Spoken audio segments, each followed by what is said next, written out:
Chapter 361, Avengers, Apocalypse War. When Batman lost his cowl, his tousled hair whipped in the wind like weeds.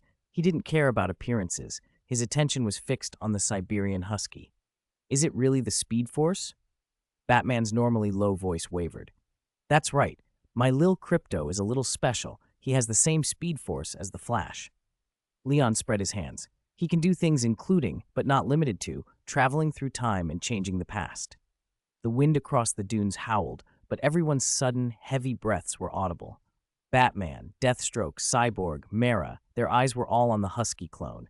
They looked at it as if it were the greatest treasure on Earth, their glowing eyes ready to pounce on the dog and smother it with affection. Tony was excited too. Your avatar, Lil Crypto, can he learn Flash's powers? Tony's curiosity about Leon's avatar technique grew. He stroked his chin, imagining the possibilities. If there really was a speed force that could alter the past, everything changed. In this world, the speed force represented a slim, desperate hope. The moment the Husky displayed it, everyone understood the tide was turning. Batman felt a spark of new strength. We don't need to rebuild Earth anymore, he said. We're going to Apocalypse. We'll find Darkseid. He tore off his cape, revealing a lean, battle-hardened physique. Leon, take your friends and stay on Earth. Don't wait long. We'll bring back whatever intelligence we can from Apocalypse. Leon raised an eyebrow. Just you guys? What if you don't come back? If we don't come back, it means we got what we came for on Apocalypse. Batman's smile was cool and rare, one of the first in a long while. He tightened his gauntlets and added, but no matter what, the intelligence will be sent back. When you restart the world, tell the past me that Louise is the key.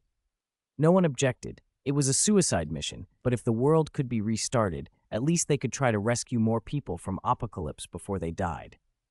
The 7-person team began to ready their gear. Joker clipped a stolen laser pistol to his belt, grinning and humming a bizarre tune. If you listened closely, it was a little ditty. Kill that Batman. When Joker mentioned Batman, he was inordinately happy. Deathstroke and Mara checked and cleaned their weapons. Dr. Fate levitated and murmured spells.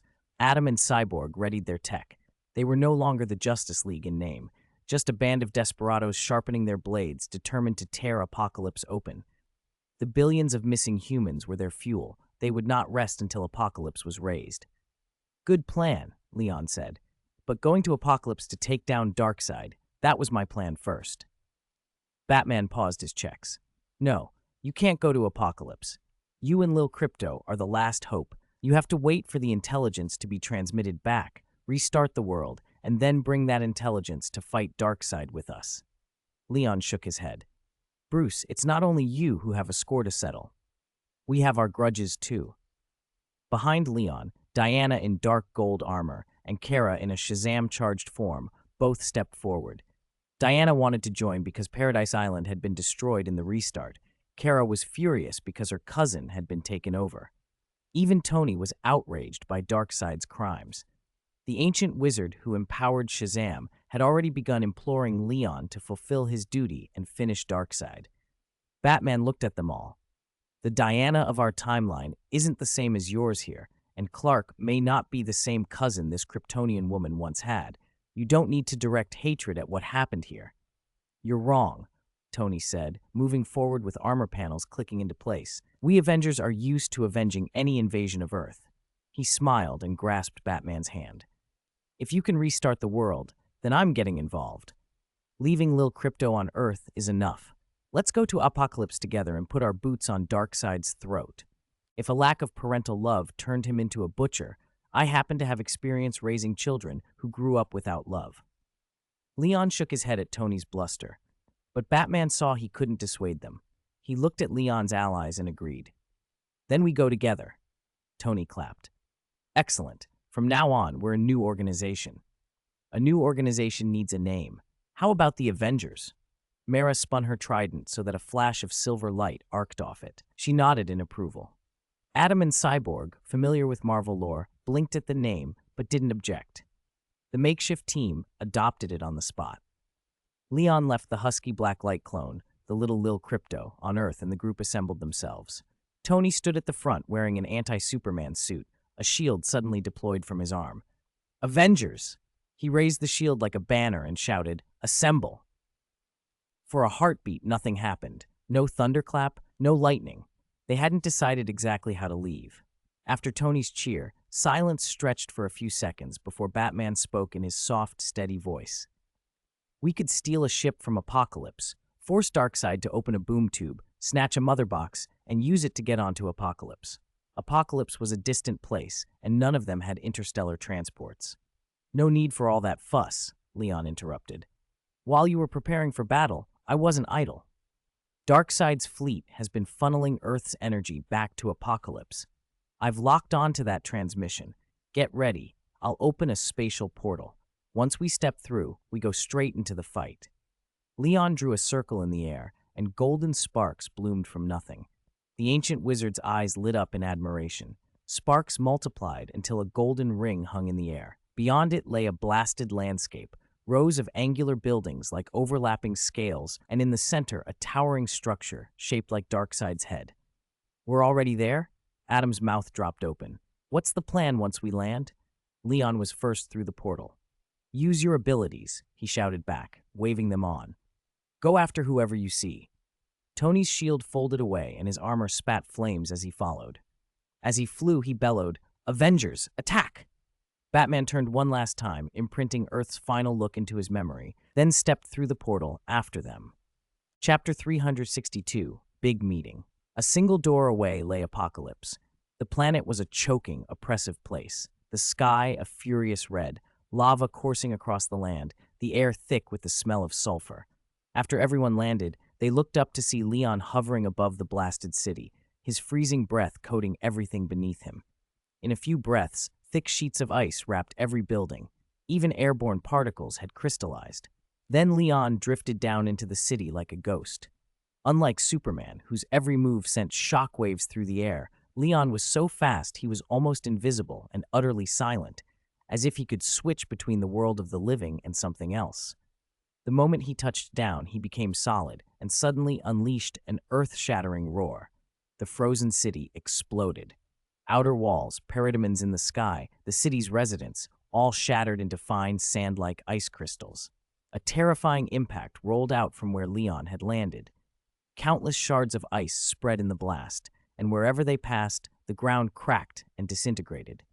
Batman and the others barely had time to react before the shockwave hit. The ground beneath them gave way, and magma rushed upward. In front of them, a destructive aftershock threatened to snuff them all out. Diana slammed forward and shouted, "Fall back!" She crossed her arms and slammed them together in front of her chest. A surge of divine power shot upward in a semicircle and met the tidal wave of impact. Magma geysers erupted, and fiery meteors began to rain down. Ice and fire collided. The shred city fragments streaked across the sky, igniting in a rain of flame. One moment, the world had been frozen solid. The next, it was an inferno. Leon had come to destroy this place. The ground beneath their feet had collapsed into a bubbling sea of magma. Batman and Mara, who couldn't fly, were supported by Tony, Kara, and Dr. Fate. Adam, cradled by Dr. Fate, peered through the smoke. "So, is it over?" he asked, bewildered. The whole sky was full of ash and flame, far worse than any wildfire he'd seen. Leon himself was invisible to them now. "No," Kara said darkly. "It's only just begun." "Take us there. My blade is as impatient as Leon's," Deathstroke said. They threaded their way through the rain of fire and ash. After some distance, they found the two combatants, Leon and Darkseid, facing off on a few pieces of broken land surrounded by magma. Darkseid and his last two lieutenants stood with hands clasped behind their backs. Even after witnessing his city, his people, and his forces turn to crystal in an instant, the Dark Tyrant projected an unshakable, chilling authority. He met Leon's gaze without haste.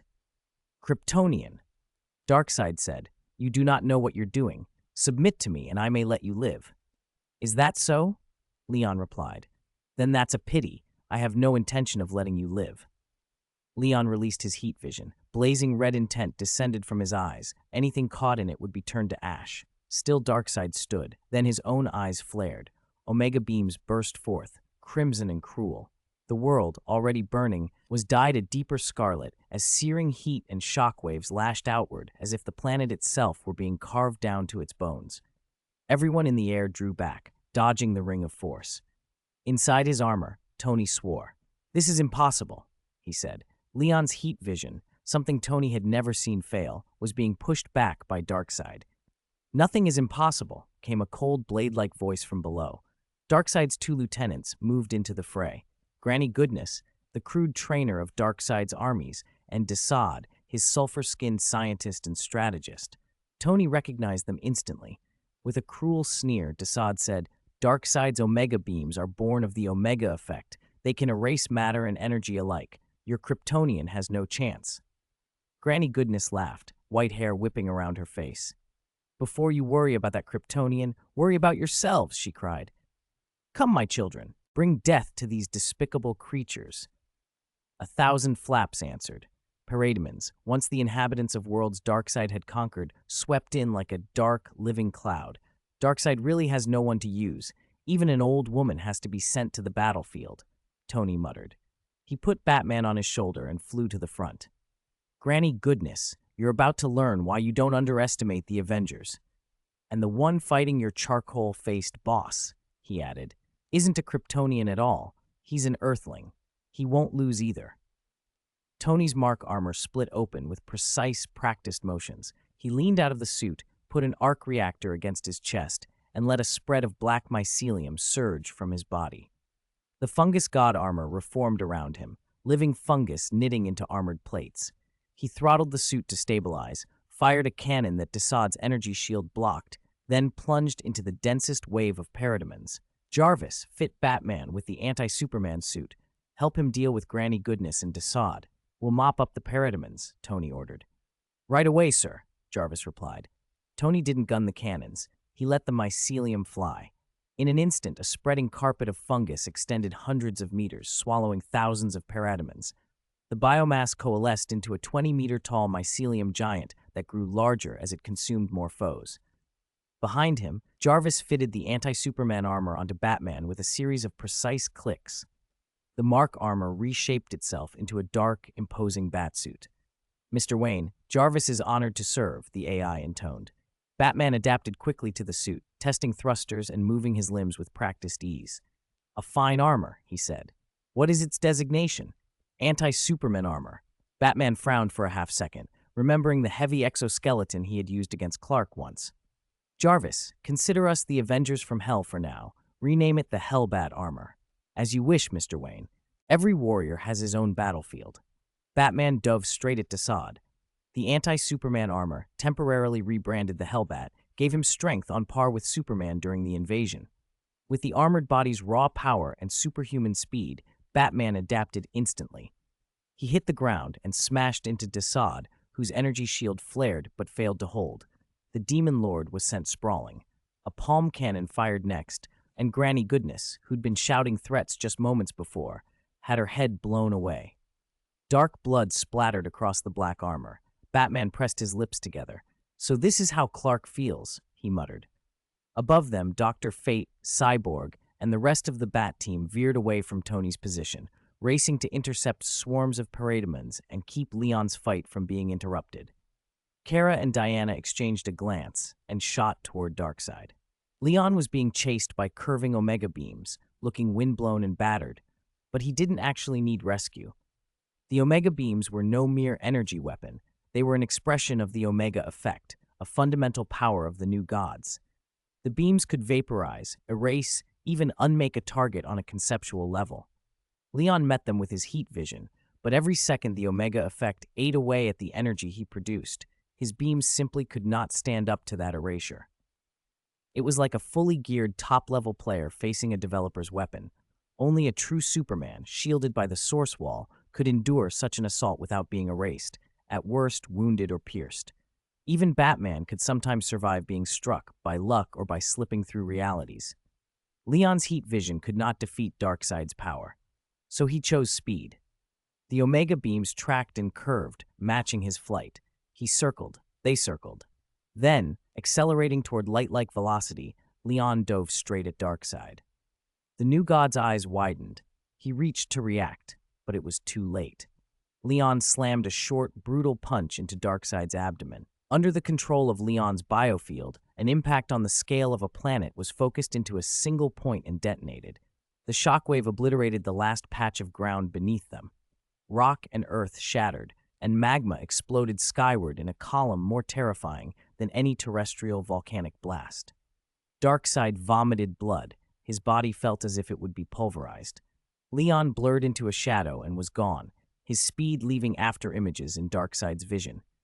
The Omega beams couldn't adjust in time and sliced straight into Darkseid's exposed midsection. He howled, clutching at himself. His hands could no longer stay planted behind his back in that imperial pose. Red eyes burning, he glared up into the sky. Kryptonian, he spat. Pain racked him, but more than that was fury. In all the millennia of conquest and revenge, barring a childhood humiliation on some planet long ago, Darkseid had never been so humiliated. He had repaid Earth's offense 1,000-fold. This Kryptonian would pay for the shame now. His body told him the truth. He was badly hurt. That one strike had come from strength beyond any earthly Superman. He clenched his fists. He would not be beaten. Face my wrath, Kryptonian. Darkseid bellowed, unleashing the Omega beams again. Leon steadied himself, ready to use his speed once more. The moment the beams reached him, he planned to move and strike again. Then, before he could act, something impossible took shape in Darkseid's open palm, a dense cluster of information made manifest as blinding, pure light. Mobius ring-like bands of luminance intertwined and spun. It was the anti-life equation. The instant the equation surfaced, it was as if a river of cosmic truth poured into Leon's mind. The currents of that river were not water, but characters and symbols that translated the very essence of spirit and will. They pressed down on his consciousness like mountain ranges. Leon felt his soul contract. A ripping, shredding agony rolled through him. His muscles locked. Strength drained away, and he began to fall toward the churning magma below, as if a swift had its wings severed by a propeller. The anti-life's control was absolute in its domain, a supreme, world-shaping power. Even Leon, just before he smashed into the lava, he flipped his body, a practiced, visceral motion, and shot back into the sky. He gritted his teeth. Veins bulged at his temples like someone forcing a transformation. He wasn't preparing to change. He was fighting the equation's grip. This level of mental assault is barely over 1,000 steps on the inheritance ladder, he forced through the pain. It's nothing, nothing. Give me more, Darkseid, he snarled, as if taunting the new god to try harder. Within the space-time fortress's starry sky world, God King Inheritance stood a 10,000-step stair, each step a measure of will, each step radiating a corresponding impact of spirit. Leon stood at the 2,700th rung, the willpower of a Marquise-level immortal in the starry sky world, only 300 steps from king level. If that will were forged into a Green Lantern ring, it would shine with the power of a star. Darkseid had only an incomplete form of the anti-life equation. It could not truly possess Leon. It could only impose a crushing headache, a debilitating negative status in battle. Still, Darkseid had not expected Leon to resist at all. He'd been surprised when a mentally shattered Superman had barely pushed back under the equation. He was even more surprised now. A Kryptonian standing firm under the anti-life. This world was getting stranger by the second. That surprise did not soften him. Darkseid sized up the situation. The Kryptonian could resist the mental assault, perhaps, but could he resist and dodge the Omega beams at the same time? Clenching his fists, Darkseid prepared to finish Leon the moment the beams struck. Chapter 364, Death Knell. Would Leon have forgotten that 2 Omega beams were still hunting him? From the first moment he saw Darkseid, he'd already run through thousands of possible reactions. He even imagined Darkseid fleeing at the sight of him. Facing the jeep Bizarro had used to chase him and the relentless Omega beams, Leon unleashed the power of the world and let his Dormammu armor raise its maximum defenses. As long as an attack didn't exceed a stellar system level, the Dormammu armor would reduce the damage to 1/10,000th. That armor was what had driven Dormammu to wail and sign an unequal treaty once. It wasn't impossible, it could blunt the feared Omega beams now. Leon forced himself to adapt to fighting while his mind was under assault. He readied himself to take a direct hit. If an Omega beam could truly turn him and his armor to ash in an instant, he'd remold a body and leap into Darkseid to self-destruct. A relentless, piercing pain clawed at his soul. His face tightened, his spirit cold with the thought, If one of me dies, 1,000 more will rise. He stood and faced the crimson rays. Just as the beams closed, the sky split with thunder. Diana appeared in front of him, crossing her arms over her chest and shouting until the sound shook the air. She planted her dark gold bracelets, her bracelets of submission, squarely in the path of the Omega beams. The rays slammed into them and shoved Diana hard into Leon's arms. Diana gasped, teeth clenched, brows drawn tight, but she didn't flinch away. The bracelets were indestructible and reflected damage. They could even withstand Omega beams. Relief flooded him for a breath. Someone had actually stepped between him and the beam. He wasn't just holding the line alone. And then Kara arrived, followed close behind. She streaked down from the sky in a sapphire blue Shazam battlesuit, momentum like a falling mountain behind her. She slammed a vicious kick into Darkseid's head, and the Omega beams winked out. Diana scrambled, shook her arms clear, then cupped Leon's face with both hands. "Are you all right, Leon? You look awful." "I'm fine. Just fighting the anti-life equation," he said. "Diana, leave this to me. Take Kara and go. Don't let him control you."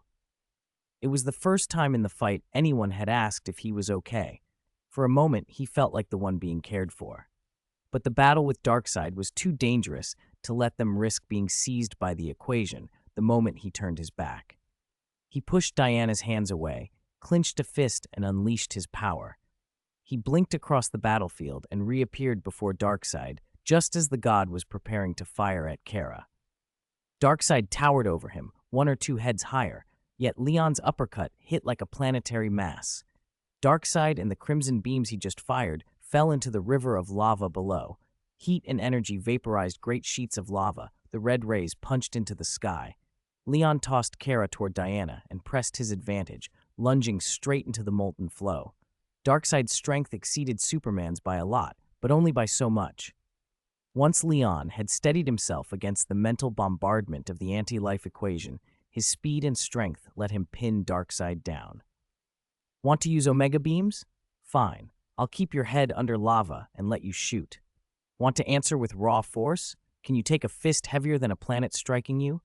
Omega beams sporadically stabbed through the boiling sea, lighting the heavens. The crust of Apocalypse trembled, the continental shelf shuddering as their duel shook the world beneath the lava. Batman's fight finished then. He piloted his armor in from a distance and hurled Desaad's severed head into the lava. "Status?" he asked, voice low. "Leon's heat vision doesn't look to be enough against Darkseid?" A massive shape moved through the molten flow, rising beside them with heavy splashes. A 1,000-meter-tall black giant broke the surface. Tony's torso emerged from its chest. Behind the giant, tens of thousands of thick mycelial threads continued to devour parademons. "I'm back," Tony barked, finished recharging and here to support him. With the fungus god armor having absorbed hundreds of thousands of parademons, he felt monstrously strong. Diana pointed at the lava. "He's down there. Leon refused to let us join. He was worried we'd be controlled by the equation." "So he wasn't broken by the anti-life?" Batman asked. "He's holding," Diana said with pride. "Darkseid's equation hasn't fully taken his mind." Tony cocked his head. He had no clever counter to the anti-life. Leon had told them to resist with willpower. Tony wasn't an ascetic who could send himself out into the universe to sunbathe for months and meditate on rooftops. His own will might not be enough. Best not to interfere recklessly. He was about to turn and tear through more parademons when the lava below them convulsed. Bubbles churned and multiplied until the surface poured upward like a geyser. The trembling intensified, and then a figure exploded out of the molten sea, rock and fire flying outward. Darkseid burst free. He was a ruin. Blood and fine cracks crusted his skin. Deep gouges ringed his eyes as if they'd been torn open. He glared bloodshot at the sky. Leon followed, tearing out of the lava beside him, right hand held flat. In his palm burned a small sphere of white light. Did Leon grab the anti-life equation? Tony gaped, then rubbed his hands together with a grin. Now that's good news. Darkseid fought to steady himself in the air, blood sliding off him in rivulets. He was about to strike back when a great shadow fell over him. What? Darkseid looked up. A monstrous fist fell from the sky. Bang! The fungus god armor's punch shattered into Darkseid and sent him hurtling down. Everyone's eyes fell to the small white globe in Leon's hand. Diana leapt into the path of Darkseid's fall and crossed her arms. Divine power surged from her bracelets, exploding into his wounds. He let out a roar and flew backward. Kara met him midair with a crushing kick to the back. Darkseid broke the sound barrier and crashed again. Enough, Darkseid rasped, eyes bloodshot, fury and pain in every syllable. Batman's suit hovered in, the caped crusader behind its controls following close. "It's time to pay for your slaughter, Darkseid," Wayne intoned, his hoarse voice like the tolling of a death knell. Chapter 365. I have a private conversation with Darkseid. Batman held Darkseid from behind. The yellow kryptonite core embedded in the armor's chest roared to life, sucking in energy like a blazing furnace.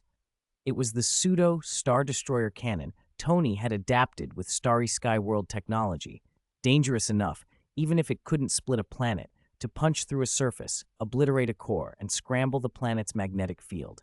Jarvis had warned Batman not to activate it lightly. Batman had ignored him.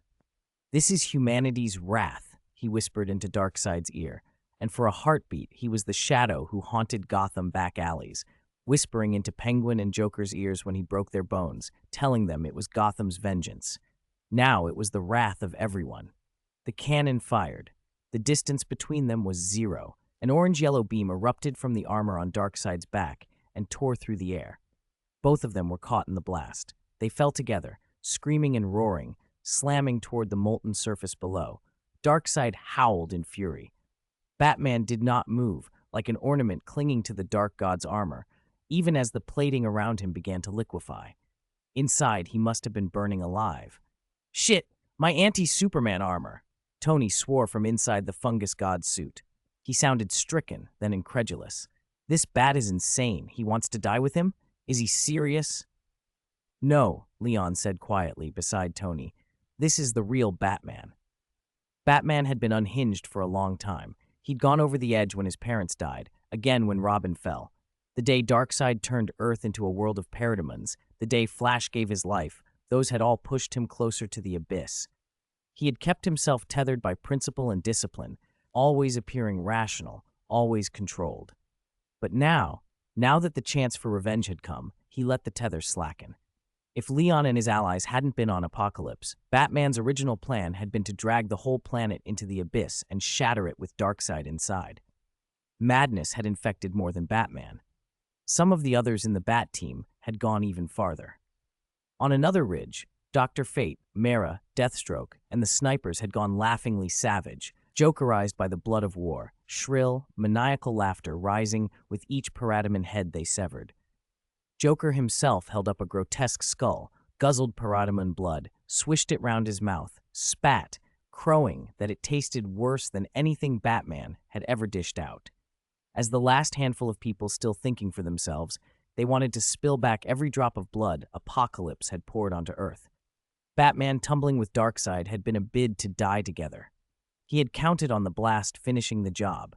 He had misjudged. Darkseid's vitality would not be shattered so easily. Leon's strikes, hard as continental fists, hadn't been enough to kill him. Tony's cannon hadn't done it either. Part of the mistake was that Leon had damped the aftermath with his biological field. Batman hadn't seen the full recovery.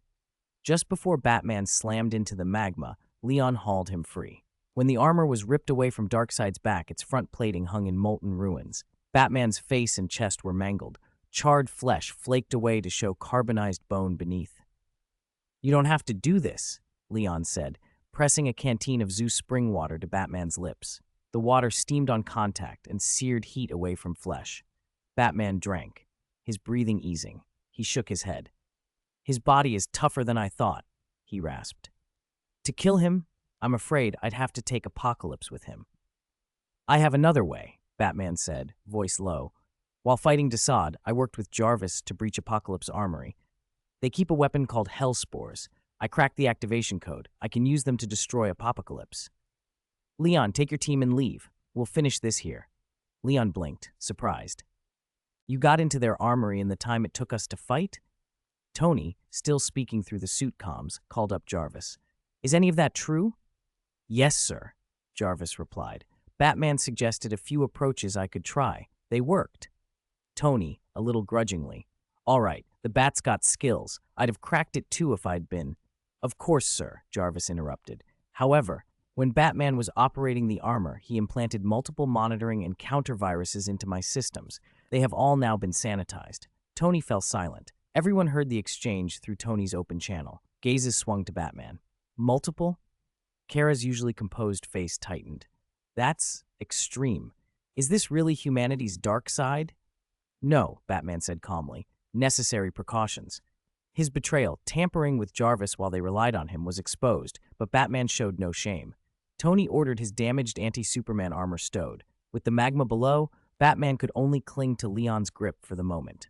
Darkseid floated at the edge of the lava sea, battered but unbowed. His face hardened when Batman mentioned the Hellspores. You cannot kill me, Earthling, he boomed. Even if you flatten Apocalypse, you will not end me. I do not die. He was wounded, his body scarred from the assault, yet something in his countenance remained invulnerable, a living emblem of terror. Without Leon's interference, he was the upper bound of combat power in this universe. He was more than a tyrant of a planet. He was king of the new gods, and his will had always been to crush entire worlds beneath his heel. Use whatever measures you like, he sneered, eyes blazing red. After your deaths, I will carve your courage into your gravestones. The words were obscene and stirring in equal measure. But Darkseid didn't only threaten, his presence radiated dominion. Batman narrowed his eyes, weighing whether detonating the armory's Hellspores could finally end the god. Leon looked down at him. Bruce, did you get all the intel you needed? Batman hesitated, then nodded. Enough. Good. Leon's face was unreadable for a moment. Then, without warning, he let go. Bruce began to fall. He didn't panic. He looked up, baffled.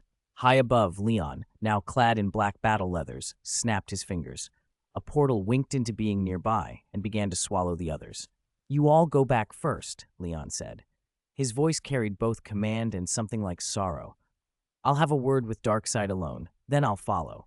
Chapter 366, Run, Run, Run. On the surface of Apocalypse, magma churned and boiled. Darkseid rose slowly, floating, his crimson eyes unblinking. Do you want to stay behind and cover the retreat, or do you want to beg me to spare Earth? He demanded. Neither. Leon's gaze was calm, his mind as still as water.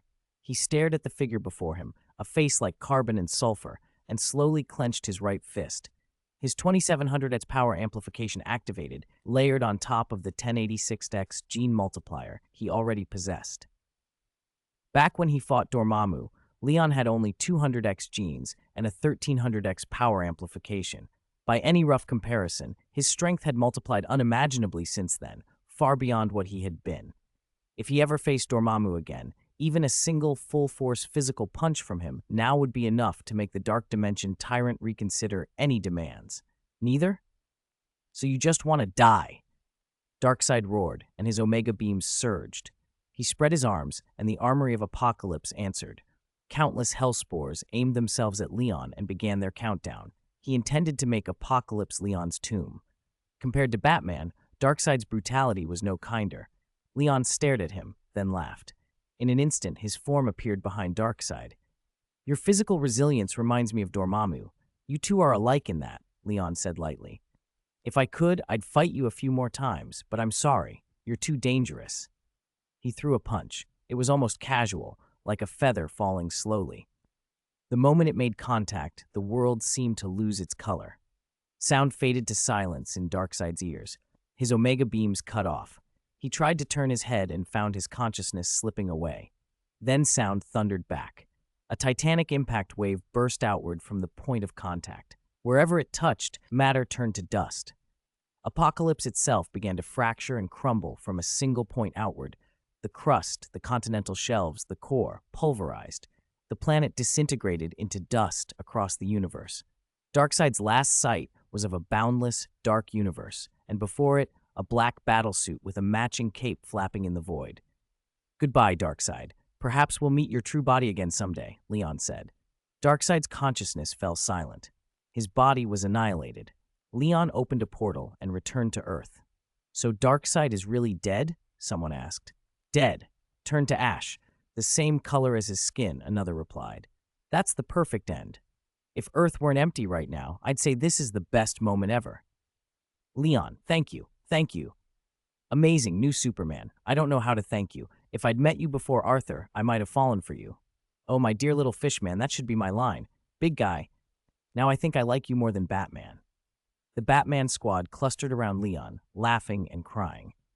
Joker, taking a break from the ruckus, sat on a rock on a sand dune and stared up at the moon. Everyone else was manic with relief, but Joker, for a moment, grew oddly composed. So next, Lil Crypto is going to travel through time? Adam asked. Cyborg, still grinning like a fool as he lay on the sand, suddenly sat up fully. Right, and we have to ensure every piece of information sent to the past is accurate. No mistakes this time.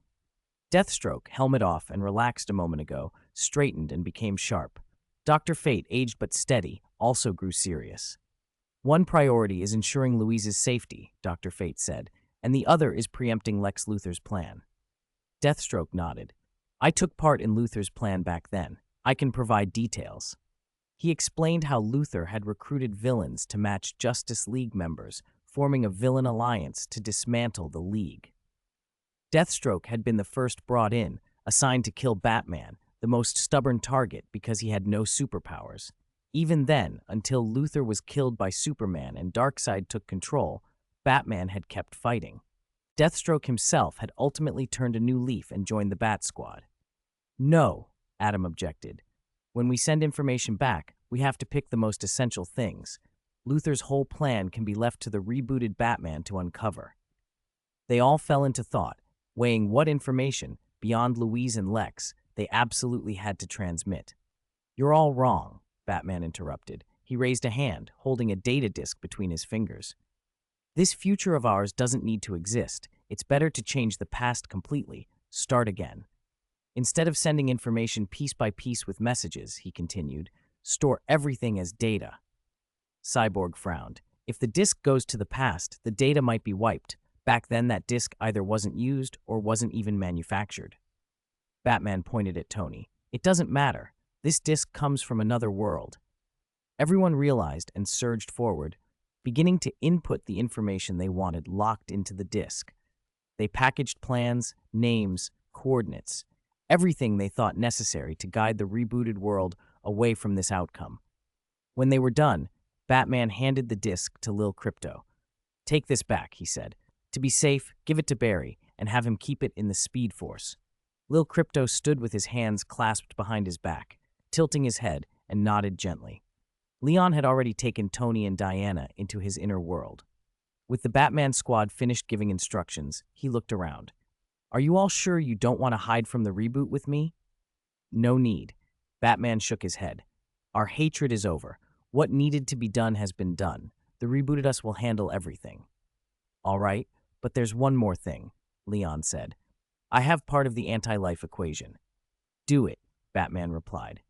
If the universe is going to restart, the fate of this Earth is negligible. Leon nodded. Understood. Goodbye, everyone. See you in the new world after the reboot, Batman said, a smile on his lips that was both noble and faintly roguish. Leon and his black light clone flew away from Earth.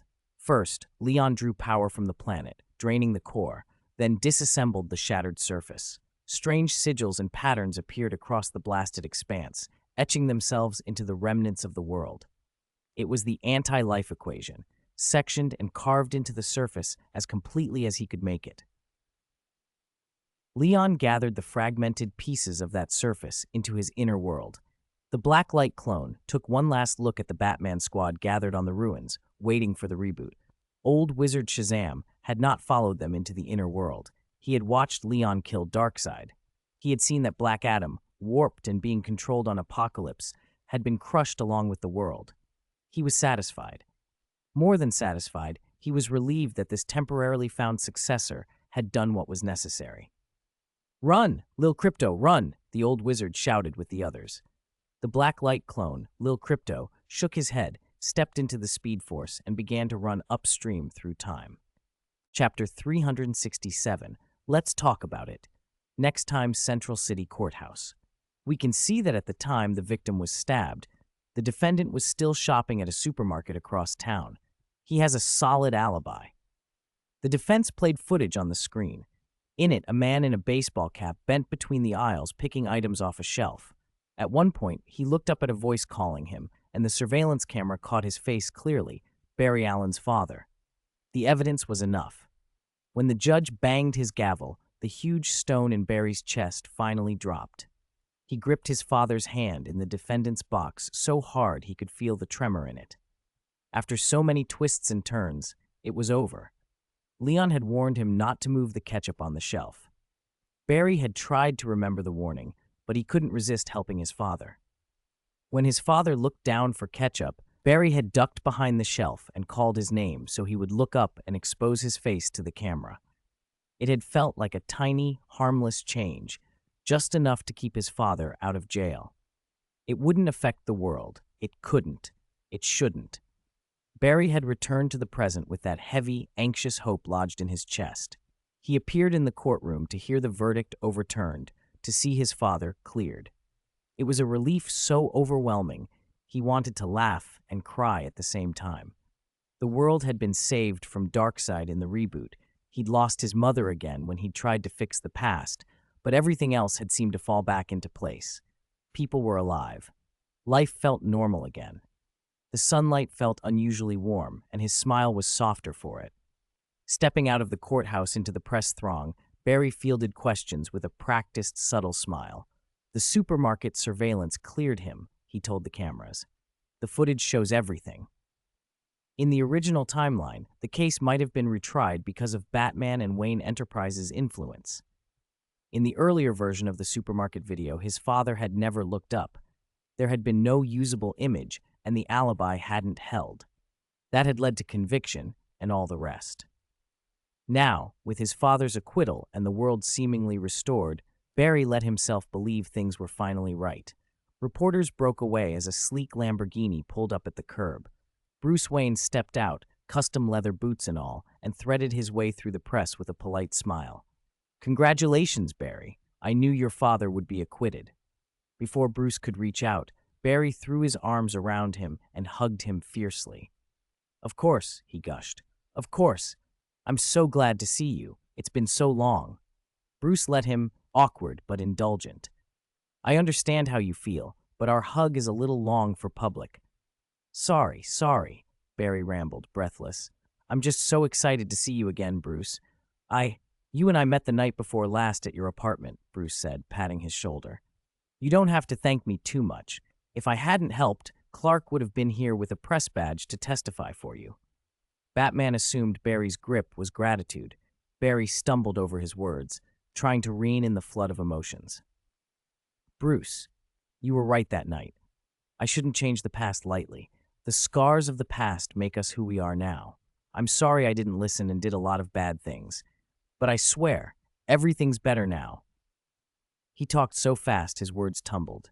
Realizing he was babbling, he blinked hard and tried to steady himself. "How about we get something to eat?" he blurted. "You said next time that night, so today should be fine, right?" Bruce slipped an arm around his shoulder, playing the elder friend. "Of course, it's early. Maybe we can call Clark, Diana, and Victor. They're all fast too. They can make it." Barry brightened. "Great, there's a good Japanese restaurant nearby." Bruce's expression shifted to a faint, puzzled look. "Japanese restaurant?" he repeated. "That term isn't common. That country merged into the Red League decades ago. Their cuisines blended long ago." Red League. The name hit Barry like a punch to the gut. He felt a bomb go off in his head. Red League. He'd only ever heard that in the timeline that had rebooted. If Bruce casually used it, then something had changed again. Had his small catch-up nudge altered more than he thought? Had the world not gone back to the original state after all? The street tilted. The sounds around him turned muffled. Bruce noticed the change. "What's wrong, Barry? Are you all right?" Before Barry could answer, a voice thundered inside his head, clear, resonant, and impossibly close. "Barry, come to the time bowl of the Speed Force." It was Leon. The shout rang like a bell in an empty hall, and everything else sharpened into focus. Barry's vision snapped back. He looked wildly around the plaza. Batman, puzzled, asked, "Who is Leon? What are you talking about?" Barry realized the voice had been directly in his mind. "He's in the Speed Force," Barry said, breathless, the realization hitting him full. Panic and a fierce resolve tangled together. The world had to be fixed again. Sorry, Bruce, I have to go. I'll explain next time, if you still remember, Barry said, squeezing Bruce's arm in apology and urgency. Then he let go, dove into the Speed Force, and ran. Chapter 368, Another Restart. The Final Battle. Barry pushed himself past light speed and slipped into the time bowl. In that state, the Speed Force formed an inverted bowl around him, a protected pocket where time became visible and any point in the past could be accessed. This was the time bowl, the same construct they'd seen in the movie universe. "Hey Guang Liang, where are you, Hong Liang?" he shouted as soon as he appeared inside the bowl, frantic to explain the changes he'd witnessed to He Guang Liang. But when he looked up, there was no He Guang Liang, only a black and white Siberian husky sitting upright, its eyes giving him a look that felt almost contemptuous. "Why is there a dog? Where's He Guang Liang? Wait, a dog in the time bowl." Barry's eyes went wide and his hand trembled as he pointed at the husky. You've got Speed Force too." The husky said nothing. It simply nodded, poised and still. Barry felt like his mouth could swallow a bowl whole. Was the world insane, or was he? Even a dog had Speed Force. He was about to demand answers when the husky tossed a data disk toward him. Barry fumbled and caught it. "What is this?" "For me. Watch it." The husky's voice carried a strange magnetic quality, a little like He Guang Liang's. Before Barry could puzzle over a talking husky, the disc pulsed and projected a hologram. It was He Guang Liang. "He Guang Liang?" Barry breathed, relief and excitement flooding him. "Barry, you've caused trouble again," the projection said bluntly. "I learned from Batman that you changed your father's fate. I'm in the future. I'm sending Lil Crypto back with a message to you. Earth has been reoccupied by Darkseid. Everyone was turned into parademons. Lil Crypto is going back to restart the universe. Watch everything on this disc before you leave the Speed Force space." The projection blinked out. Darkseid still came to Earth. Barry choked on the name. He remembered the scorched ruins from before the restart. He Guang Liang's report made the future sound even worse.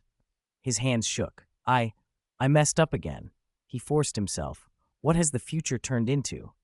The husky ignored him and pointed at the data disk, then turned and streaked away into the time stream. "Hey, wait!" Barry's shouted protests followed the speedster dog until he was alone in the time bowl. He opened the disk. The interface showed folders full of documents and videos recorded by the future Batman team. Barry clicked on the videos first, expecting scolding. Instead, Batman's voice came through calm and direct.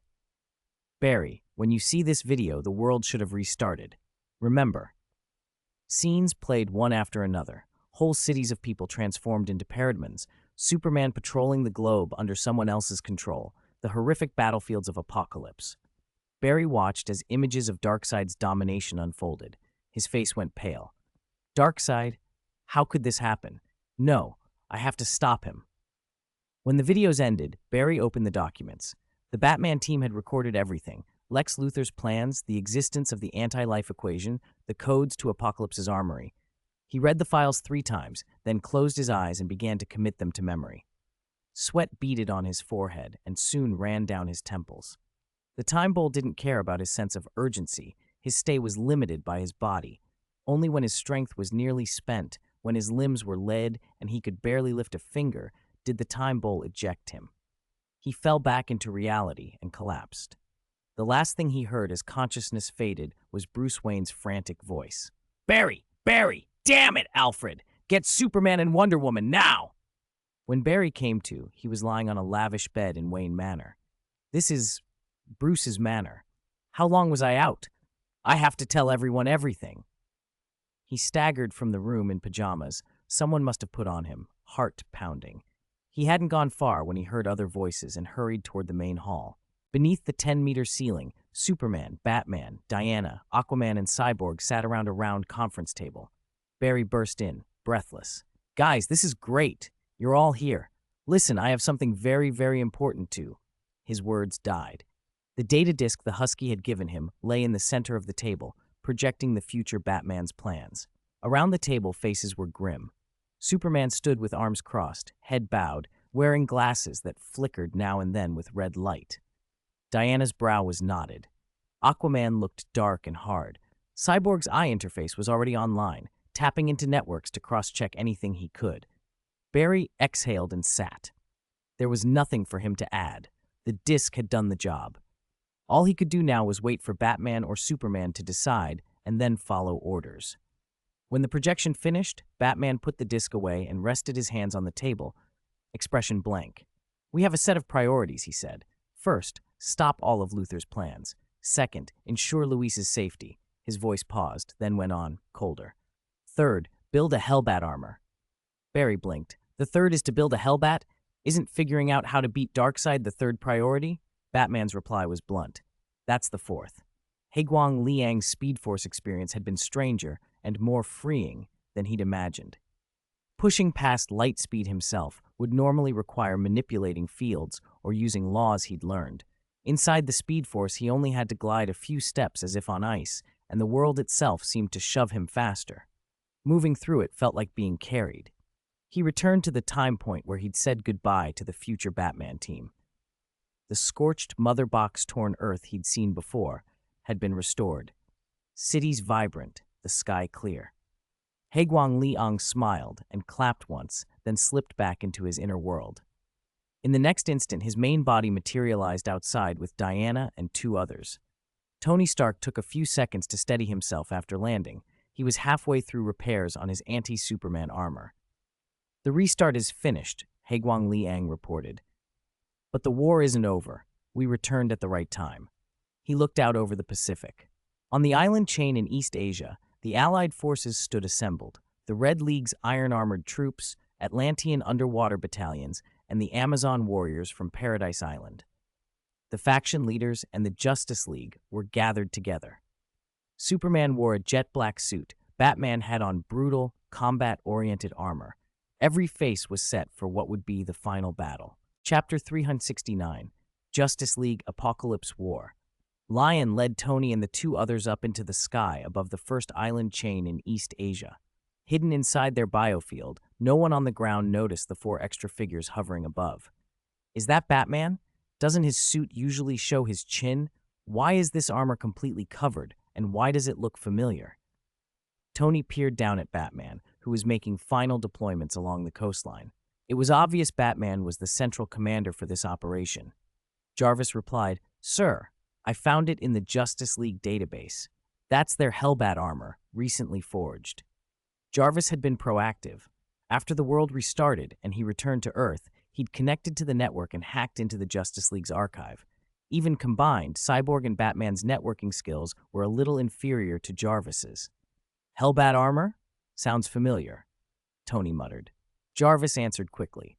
"It's very famous in the comics. Superman tempered materials in the sun, Cyborg wired the internal energy pathways, Aquaman forged components under extreme conditions, Flash helped, and Wonder Woman enchanted it.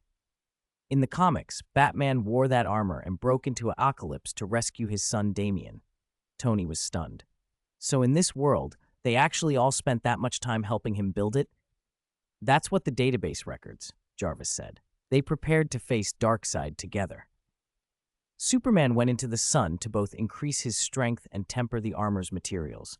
The others made similar sacrifices. Cyborg upgraded his systems, Aquaman trained in extreme environments, Wonder Woman gathered the Amazons.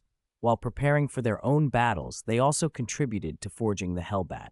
Tony scoffed. "Then the armor shouldn't be that great. It's just everyone helping out. Doesn't beat my anti-Superman armor, which I built myself." "I'm sorry, sir," Jarvis said. "According to the test data, the Hellbat's overall performance slightly exceeds your anti-Superman armor." "What?" Tony burst out, incredulous and annoyed in a way that made him sound younger and hungrier than usual. "A few minutes and Batman's already better than me." He shot a look at Lion. "Lion, look, Kal-El even helped forge materials in the sun. What does that have to do with me?" Lion's mouth twitched. "Am I your universal treasure chest? Look at Kal-El. Look at Wonder Woman," Tony kept repeating. Jarvis interjected. "Sir, I must remind you the anti-Superman armor came from young Master Lion. He brought you designs from another world." Lion gave Jarvis a thumbs up. "Well said, Jarvis." Tony was momentarily speechless. "I want to see how the Hellbat outperforms mine. Data can be wrong." He bristled, still stubborn. "Are we going down there or not?" Lion shook his head. I don't intend to intervene in their decisive battle this time. Why? We could reduce a lot of casualties if we joined, Tony protested. It's what you said before, Tony. This isn't our war. We shouldn't interfere. Lion's gaze dropped to the coastline, where armies were arrayed. Batman wouldn't want us to intervene either. This is their hatred, their war. Earth will be remade in the war against Apocalypse. He added, and there's the main point. This is Batman's challenge to Darkseid. A smile tugged at Lion's lips. Have you ever seen Batman lose a challenge in the comics? Tony shook his head. He never loses a duel, but this is a planetary war, not a duel. It's different. You can choose the right moment to step in. I'm not stopping you. Lion tapped Tony's chest plate, then looked at the others. Diana, Kara, same for you. Kal-El and the Amazons are down there. Go if you want to help.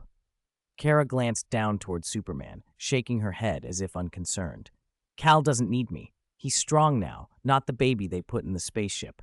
Despite her words, Kara's concern showed. She watched with supervision as Superman and Louise kissed before the battle, heard their murmured sweet nothings through superhearing, and an unconscious smile softened her face. Superman was her last living relative in this universe. Seeing him grow up, become a hero, and find someone to love made Kara quietly happy, and bit by bit the old obsession in her heart eased. Diana nodded. If they're outmatched, I will step in. I didn't expect Paradise Island to truly exist after the restart, she sighed. This is a strange, wonderful feeling. The Wonder Woman down there is me from after the restart, but we don't look the same. It's good everyone followed you away, Lion. If they hadn't, I wouldn't know how to face them like this. Lion teased. So now you all have to follow me back to my universe. There's nothing wrong with that, Diana said with a smile. I've learned a lot about human society here. I wouldn't mind seeing more worlds. As they talked, the army below finished its preparations. Cyborg activated a mother box and opened a boom tube. This channel was one way, Earth to Apocalypse only, so clearly Cyborg had modified its programming. The forces on the coast moved through the boom tube in formation. Everyone gripped their weapons in silence. Even the Justice League exchanged only brief glances before stepping through. This was a planetary war, the invaded resisting the invader. They carried the resolve to die for Earth. Lion and the three others slipped into the ranks and went through the boom tube with them. On Apocalypse, where the sky was always blood red, a brutal battle had already begun. The boom tube's arrival drew a swelling tide of parademons, and the allied Earth forces met them on the planet's surface. Waves of armored troops clashed with endless swarms of parademons. Tony couldn't help but grin. The scale of the scene made his inventor's heart thrum. He thought it should have been his spectacle. In Darkseid's temple, the Lord of Apocalypse sat on his throne, waiting for the mortals who dared challenge him. Batman and his team split into two groups. Batman and Cyborg went for the armory. The rest advanced straight toward Darkseid. Alongside the veteran Justice League members were other heavy hitters Batman had recruited based on future intelligence. Black Adam, Shazam, Dr. Fate, Green Lantern. In this war, enemy information was almost completely transparent, and from the start, the tempo of the conflict was under Batman's control. These Justice League types don't even shout a war cry, Tony grumbled as they moved through the smoke. Do you want Batman to shout, Justice League, assemble? Lion replied, that's Captain's style, not Batman's. Chapter 2, Saving Ben Batman. The rest came down to brute force and chaos. Superman, Wonder Woman, Aquaman, and a host of other heroes engaged Darkseid in a furious, disordered battle.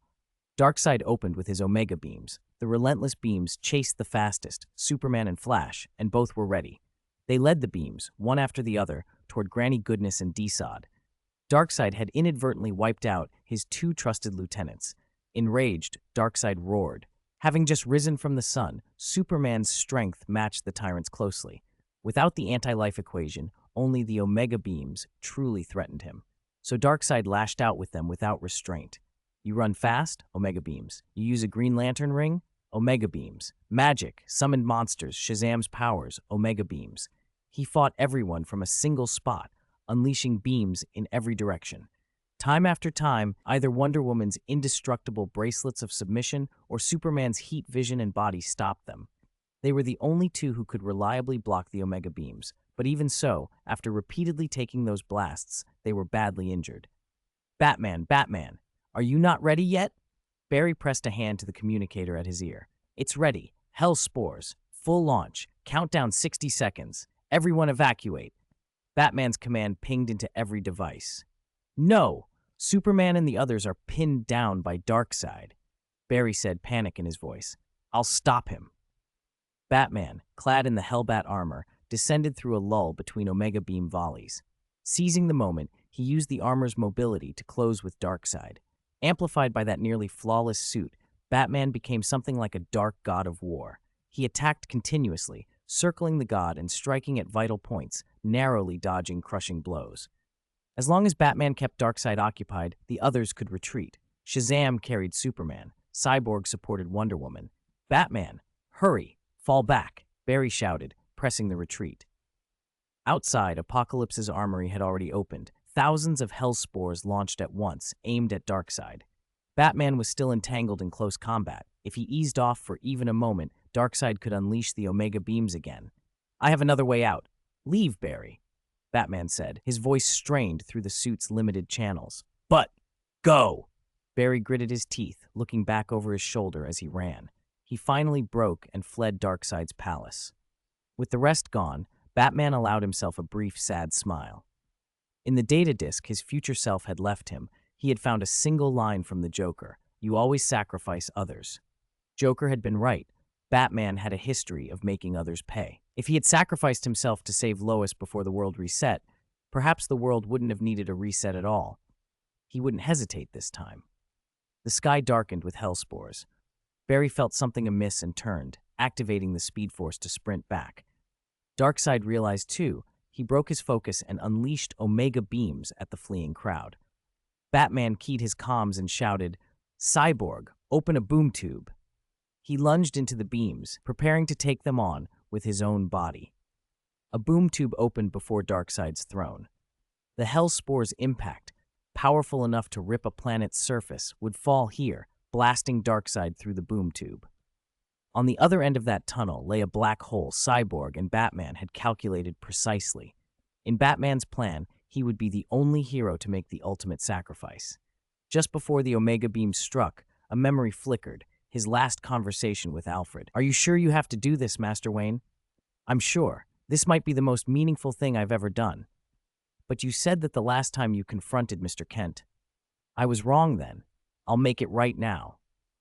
Batman looked at the incoming light and, oddly serene, smiled and closed his eyes. He expected to be vaporized in an instant and felt oddly relieved. This would be a clean end. He braced himself for death. The light dimmed. "Every time we meet, I'm saving you. It's getting tiresome, Batman," a voice said. Batman opened his eyes. A second Wonder Woman in a golden suit stood before him, taking the Omega Beams on her bracelets. A man in a pitch-black suit grabbed him by the arm. "Leon?" "Yes."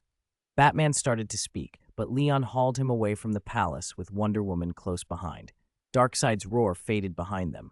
"Time to go," Leon said. Cyborg had already used a mother box to send the Earth forces back home. Tony and Kara had been on the battlefield as well. With their help, Earth's casualties had not exceeded 100. Now only Batman and Barry remained on Apocalypse. Leon scooped up the exhausted Barry as he sprinted toward the palace and, with Diana, leaped into the boom tube headed for Earth. Outside, the hell spores detonated in a blinding, planet-shaking blast that slammed into Darkseid and sent him into the tunnel linked to the black hole. Parademons and everything in the palace were annihilated in the wake. It had been Batman's plan: hold Darkseid long enough for the hell spores to deliver him into oblivion. On Earth, the coast of the first island chain swelled with tens of thousands waiting anxiously. When Batman and the returned heroes came into view, the crowd erupted. Batman lifted his head and nodded slowly to the sea of hopeful faces. "We won. Earth, we won," he said. For a heartbeat, the crowd was stunned. Then cheers broke loose. "We really did it. We beat Darkseid. Clark, over here!" Hats and shoes flew into the air as wave after wave of relief rolled across the shore. Men and women who had gone to Apocalypse expecting to die celebrated their unexpected survival. Someone hoisted Batman and tossed him high. Others searched for Superman, who had already flown off into the sky with Louise. Amid the revelry, Diana sought out the golden-armored Wonder Woman to ask about changes on Paradise Island and about her experience. Tony stood arms folded, waiting for Batman. He had questions about the armor. Kara followed Leon down the beach. "Aren't you going to look for your cousin?" Leon teased Kara. "He has his Louise Lane," Leon said with a wink. Kara's lashes flashed gold in the sunlight. "If you want to find him, you'll probably have to wait until tomorrow." Leon squashed a crab underfoot and smirked. "I know, they're about to do Earth's reproduction ritual, like Carl's parents did." "You even know that?" Kara tilted her head, surprised. She watched Leon and Diana exchange a glance during the ritual and blushed, suddenly shy, an unfamiliar, glowing softness in her cheeks. Leon glanced at her, then lowered his voice. "I'll take you to my world." Chapter 371, Giancarlo's Relief. The next morning, Leon led Kara out of his inner world. Kara looked drained. Yesterday's final battle had pushed her steel body and Shazam-like resilience to their limits.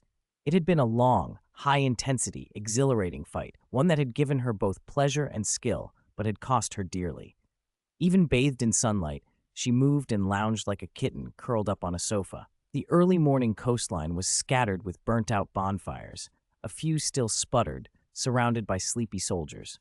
Most of them were Atlanteans, the only ones who could celebrate so loudly and shamelessly. Their king, Arthur Curry, had been the first to drink himself under the table. The Red Alliance army had already left. They were pilots in power armor and had to be back at their garrisons after agreeing with the Justice League last night on when to announce the victory. Their armors wore 5-pointed stars on the chest, and the platoons hurried away at dawn.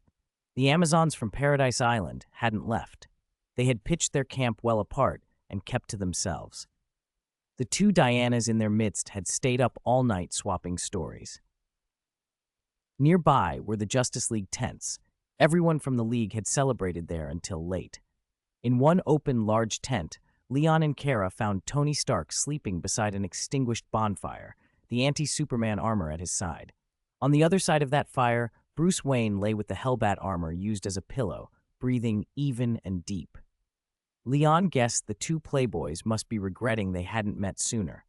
Instead of trying to outdo each other in wealth or swaggering arm in arm through the Amazon camp, they'd sat and talked by the fire until the small hours. What they actually spoke about, Leon didn't know. Leon and Kara walked along the beach, watching the sunlight ripple on the wet sand. People began to stir from their tents, bleary-eyed and slow. When Superman and Lois stepped out together, Kara, wrapped in Leon's arm, nonchalantly kicked a crab she'd found back into the surf. "Clark," Leon called out. The night before, Superman and Lois had flown above the battleground for a long time before returning. They had shared a tent, but Clark had been careful and tender. Lois was far along in her pregnancy. Leon led Kara toward them. "You must be Leon." Superman had one hand in his pocket, the other hooked around Lois's arm. As Leon approached, Superman suddenly remembered a scene from the data disk, a future video in which he'd been captured and badly beaten by this Kryptonian. The memory made him touch his face, as if feeling for old bruises. "First time meeting in person, Clark, though I've seen you a lot already," Leon said, offering his hand. He teased, "Why are you touching your face as soon as you see me? Worried I'll challenge your status as the world's strongest?" "That's not untrue," Superman smiled. "Thank you for saving our world, and for saving Batman, twice." Last night, Batman had explained his whole plan to the League, and Superman added, "When we were planning, we studied your fight with Darkseid. Back then, everyone used you as the benchmark. Honestly, you were overwhelmingly strong. Whenever Diana or Arthur looked at me, it was like they were wondering, we're all Kryptonians, so why the difference? For a while, I felt like I was living in your shadow, Leon." "That really is my fault," Leon said lightly and let go of Superman's hand. "If there's a next time, I'll hold back a little." "Maybe I should say thank you then?" Superman suggested. "No need," Leon replied. "If you want to do something for me, help me get a piece in the Daily Planet, with a few artistic embellishments." "You've got the wrong man," Superman said with a grin. "Talk to the great reporter right beside me." He nodded to Lois. Leon chatted with Lois for a few moments, then looked back at Superman. A conscious, relaxed Superman was completely different from the controlled, cold presence Leon had seen earlier. In the morning light, half his face was bright, the other half in shadow. He looked like a kindly savior, a man whose compassion sat deep in his eyes. Superman rarely smiled, but those who looked into him could see that tenderness. "We actually came to see you about something," Leon said, gesturing to Kara. "This is Kara." "So this is the Miss Shazam who was helping out yesterday?" Superman had watched Kara, in her Shazam-style battlesuit, push back parademons during the retreat. "She's not the Shazam hero," Leon corrected. "She's Kara Zor-El, your cousin." "My cousin?" Superman looked taken aback. He'd thought he had no other living Kryptonian family. A moment of excitement crossed his face. Kara nodded calmly. Their reunion wasn't dramatic or tearful, but it carried quiet joy. Superman was happy to find another relative alive. Kara, too, felt relieved that her cousin on Earth had a peaceful life. Kara's past had been heavy. Her parents had sent her to Earth to watch over Kal-El. While imprisoned by Lex Luthor, she had clung to the idea that she had to survive because Kal still needed her. It kept her sane. After Leon rescued her from the lead-lined cell, she learned that Kal-El was dead. In that instant, she said later, it felt like the reason to live had vanished. Protecting Kal had been the purpose that kept her going. Without him, she nearly broke.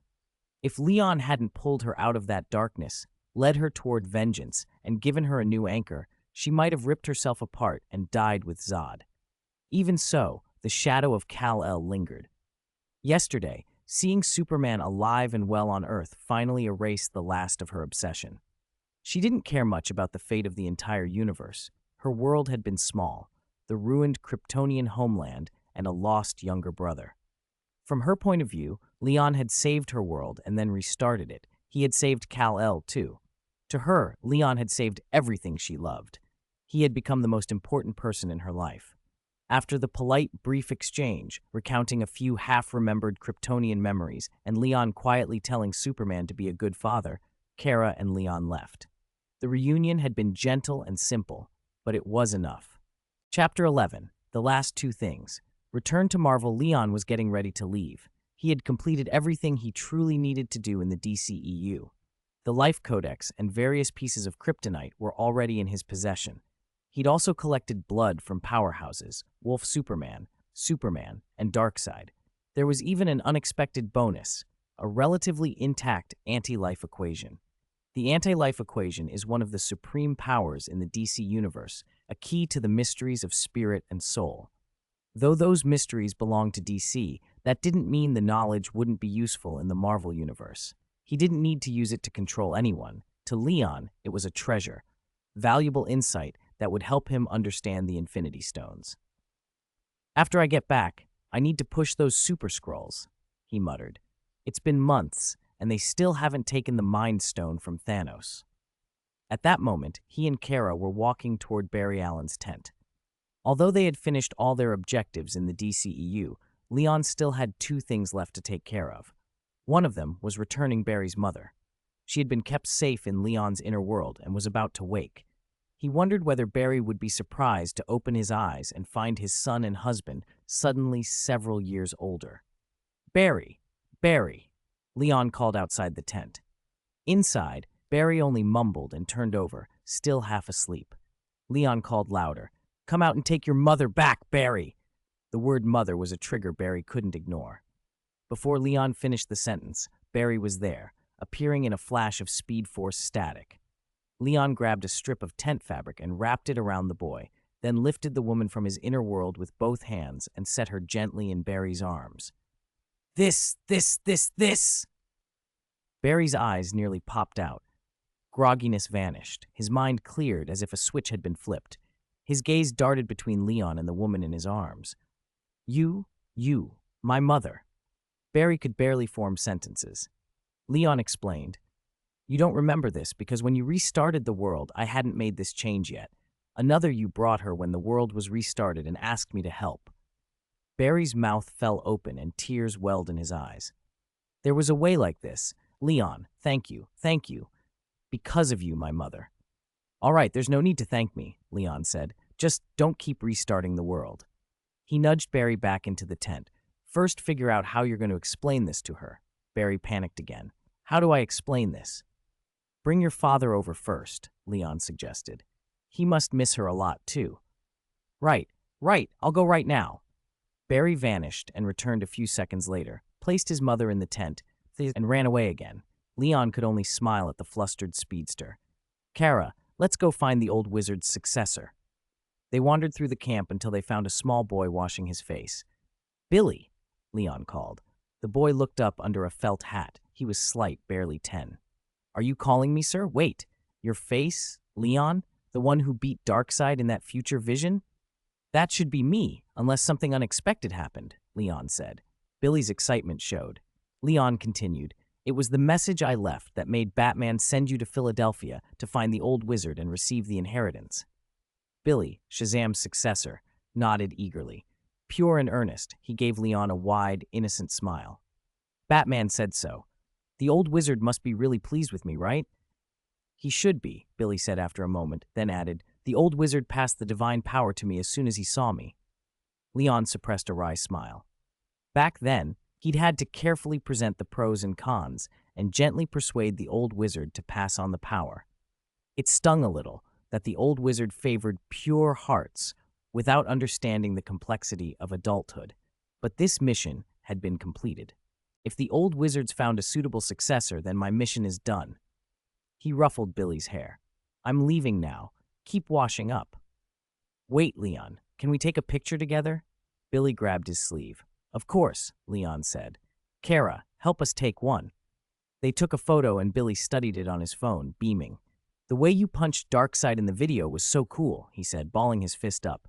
Leon shook his head. That's nothing. If you learn to control divine power better, you'll be even cooler. Just don't turn into too much of a goof. Goodbye. Leon left Billy behind, amused by the boy's enthusiasm. It was hard to imagine such a child, once transformed into Shazam, becoming anything but earnest, though the wisdom of Solomon might temper him in unexpected ways. That afternoon, the Justice League accompanied Leon and the others down to the sea to say goodbye. Goodbye, everyone, Leon called. I hope when I return I find Earth just as peaceful.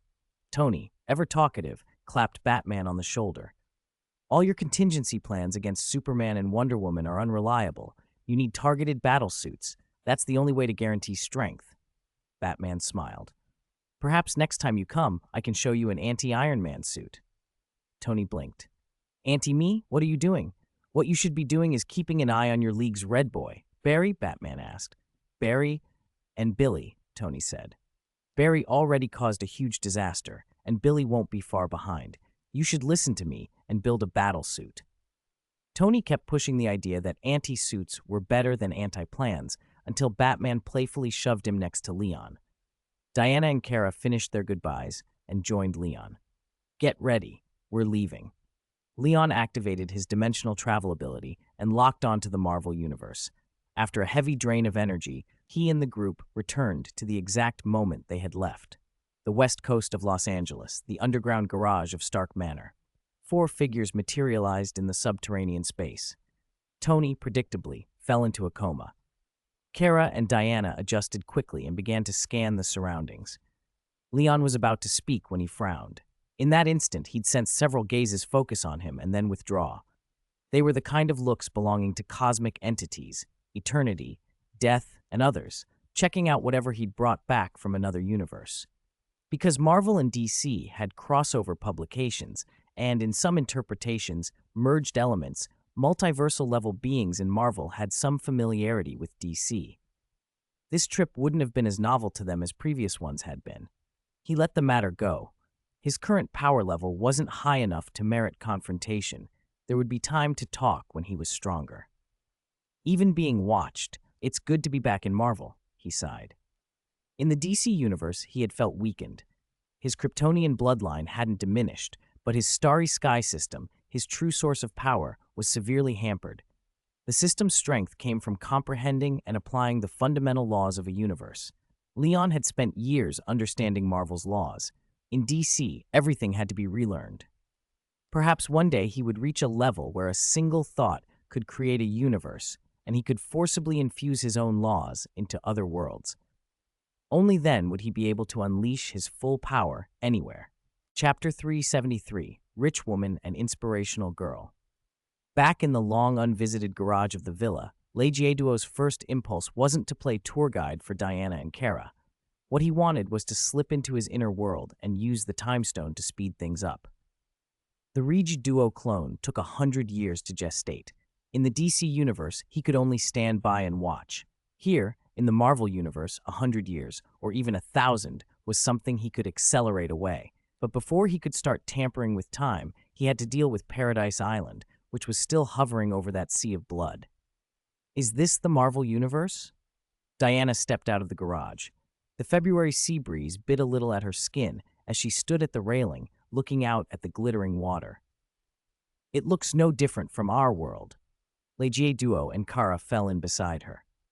Of course not, Legieduo said. No matter which world's Earth it is, they all look pretty much the same. Not a lot of difference to the eye. Diana nodded. Is this your home, Legieduo? Will we be living here now? The two exceptionally beautiful young women craned their necks to take in the cliffside villa. They hadn't the slightest idea what kind of house they would have or where they would live. They had simply followed Legieduo into another world. If this were a fairy tale, they were like mermaids who drank a potion to be with the prince. Everything ahead of them was unknown. But unlike the tragic mermaid who dissolves into foam, Legieduo, despite his misadventures with Tony, only wanted to protect helpless young women. He would not let these two be lost to the sea. We probably won't live here, Legieduo said, hesitating. He'd actually been considering taking Diana and Kara to New York. But the two might not want to live amid the city's steel and chaos. Compared with decadent New York, the California coast seemed more pleasant. Diana misread his hesitation. This isn't your home. Oh, Legieduo, you're so young. Haven't you graduated and found a job yet? She asked bluntly. She always spoke her mind. The other Wonder Woman told me, young people find it hard to own a home in modern society. Even Superman's still paying off his mortgage. You're your world's Superman, Diana went on. You saved the Red Room, wiped out Hydra, and traveled to other worlds. Surely you haven't had time to work. If you're short on money, Legieduo, we could take some jewels from Paradise Island and sell them. If Mother objects, we'll just sneak them out. Steal jewels? Legieduo was stunned. Where had the scent of money come from? Diana's generous, practical suggestion read like she wanted to keep him. He was flattered and flustered. Kara spoke up then, determined not to be outdone. Legieduo's surprised look convinced her. Diana was right. I can help earn money too, she said. Carl told me Kryptonians can make a lot as porters. Kara said it with the most innocent, earnest face the world had ever seen, like a girl promising to make ends meet however she could. No, you've got the wrong idea, Legieduo hurried to explain. This is actually the Stark family residence. You were just thinking whether to take us to the city or keep us here. Diana blinked. Don't pretend, Legieduo. What are you talking about? With my strength, how could I be short on money? Legieduo patted Diana's head. He'd told them some of his adventures, but hadn't gone into his background. He hadn't expected Diana to imagine him an unemployed college kid. He'd graduated months ago. Being strong doesn't mean being rich, Diana replied shrewdly. Superman has money troubles, while Batman is wealthy. That's how society works. That's because Superman is kind, Legieduo said, spreading his hands. At that moment, the armor moved, and Jarvis, controlling it, approached. Miss Prince, Miss L, I believe there's been a misunderstanding. The Starks are a family similar to the Waynes. Jarvis, acting as steward of the Stark household, bowed and then launched into a tidy, reverent summary. He explained the world background and Stark Industries for their benefit. Thanks to Master Legieduo, the world is in a much more peaceful state. Under him are several companies with extensive assets. There are also two organizations under his charge, the Men in Black and Kamartaj. The Men in Black handle certain unusual affairs. Kamartaj manages mystical matters. Master Legieduo oversees them, responsible for maintaining peace across Earth and its dimensions. Jarvis praised Legieduo in precise, practiced tones, every now and then punctuating his speech with a small flourish as the armor's projectors came to life. Footage filled the air, clips of Legieduo neutralizing Hydra, standing up to nuclear blasts, and repelling scrolls. Diana and Kara watched, asking the occasional question. They murmured in understanding as the picture of Leje Duo's role cleared. "So I misunderstood," Diana said after a moment. She reached out and took Leje Duo's hand. "But if your superhero company is short on money, we could still borrow some of Paradise Island's jewels." "Really, that won't be necessary," Leje Duo teased. "Do you really want to pry treasures out of Her Majesty the Queen's treasury? Be careful, she might be upset." "She won't." "Oh, right. Mother and the others are still back in your world, aren't they? Are they all right?" Diana had been chatting happily with the other Amazons the night before and only just remembered her island. "They're fine," Leje Duo said. "I was just about to bring that up." He pointed across the water. "Because the Black Sea here no longer holds the divine power Zeus left behind, I don't recommend returning Paradise Island to its old place. I have two main options," he went on. "One is to buy an island far off the Pacific and have Paradise Island replace it. Simple enough. The other is to put Paradise Island inside Camartage's small world. Only Camartage mages can enter and leave the small world. A mage academy will be built there in the future. If Paradise Island were placed there, it wouldn't be disturbed by ordinary people, and we'd be able to keep in touch with the outside world." Leje Duo considered for a moment, then added, "I also have some spare world rings. We could store Paradise Island in one, but a world inside a ring still needs management and oversight." Chapter 374, World Ring and 10,000-fold Acceleration. After reaching the peak of World Lord, Leje Duo had taken to creating world rings whenever he had the time. He'd accumulated dozens by now. The smallest measured several hundred kilometers across. The largest exceeded 10 million. A few he'd promised as prizes for sparring matches to Banner, Wanda, and the others. The rest sat in reserve for whatever contingency might arise. He casually produced 2 world rings, each about 100 kilometers in diameter, and handed them to the 2 standing before him. If you really compared wealth, no one on Earth could rival Leje Duo. He could pluck a pocket-sized world out of nowhere, rich with buried ores. Owning one of these rings was like possessing a small planet, though initially lifeless unless someone modified it for habitation. Diana and Kara accepted the rings and, following Leje Duo's instructions, extended their minds into them. "What an enormous space," Diana breathed. "Leje Duo, you can actually create something like this?" Kara was equally stunned. "It's like carrying a world with you. Can Kryptonians do this?" Leje Duo shook his head. "It's not a Kryptonian ability, it's more of a talent at my current level." He glanced at Diana. "How about putting Paradise Island inside one of them?" Diana frowned, considered for a few seconds, then shook her head. "I won't leave my mother and the others isolated from the world. Another Wonder Woman once told me Paradise Island has been too cut off from the outside for too long. When Steppenwolf invaded, my mother and the others couldn't call for help in time. I won't let Paradise Island stay like that." She hesitated, then added, "If possible, can you take me to see Camartage's small world?" Diana handed her ring back to Leje Duo, and Kara did the same at the same time. Leje Duo raised an eyebrow. "What are you two doing?" "This ring is too valuable," Diana said. "I don't need it." Kara said nothing, only looked at him, urging him silently to take it back. Leje Duo pinched both their cheeks. "So one of you was going to help yourself to your mother's treasure, and the other planned to move bricks to make money for me, but now you refuse my kindness?" He wore a teasing, slightly wicked smile. "It's the first time I've given you gifts. You'd better think carefully before you refuse." The two of them stiffened reflexively. When they'd pleaded for mercy before, his smile had looked exactly like that. They didn't dare refuse this time. Diana hesitated, then a mischievous smile spread across her face. "If I'm not even allowed to refuse, then shouldn't you put the ring on me yourself, Leje Duo?" She raised her hand, slender, fair, toward him, the other resting lightly on his chest. There was a deliberate softness and heat in her gaze that made the moment feel charged. Kara's mouth tightened as she silently engaged her superbrain, trying to learn everything at once. Leje Duo blinked, then smiled. "All right." He took Diana's delicate fingers and slid the world ring onto her middle finger. "Happy?" Before he'd even finished speaking, Kara reached out from the other side. She said nothing. Her expression read plain as day. "I want one too." Fine, fine. Duo obliged, sliding the other ring onto Kara's middle finger. Kara nodded, satisfied, withdrawing her hand to inspect the ring. Diana, however, leaned in close. She softly turned her left hand over and slid the ring off her middle finger, rotated it, and pushed it onto her ring finger. Not this position, she murmured. It fits better here. She winked. Another Wonder Woman told me that. Duo's mouth opened. He was about to ask what she meant by that. Then a sudden, brutal tug struck the back of his neck, so fierce that an ordinary person would have been torn apart. He turned instinctively toward the source of the pull.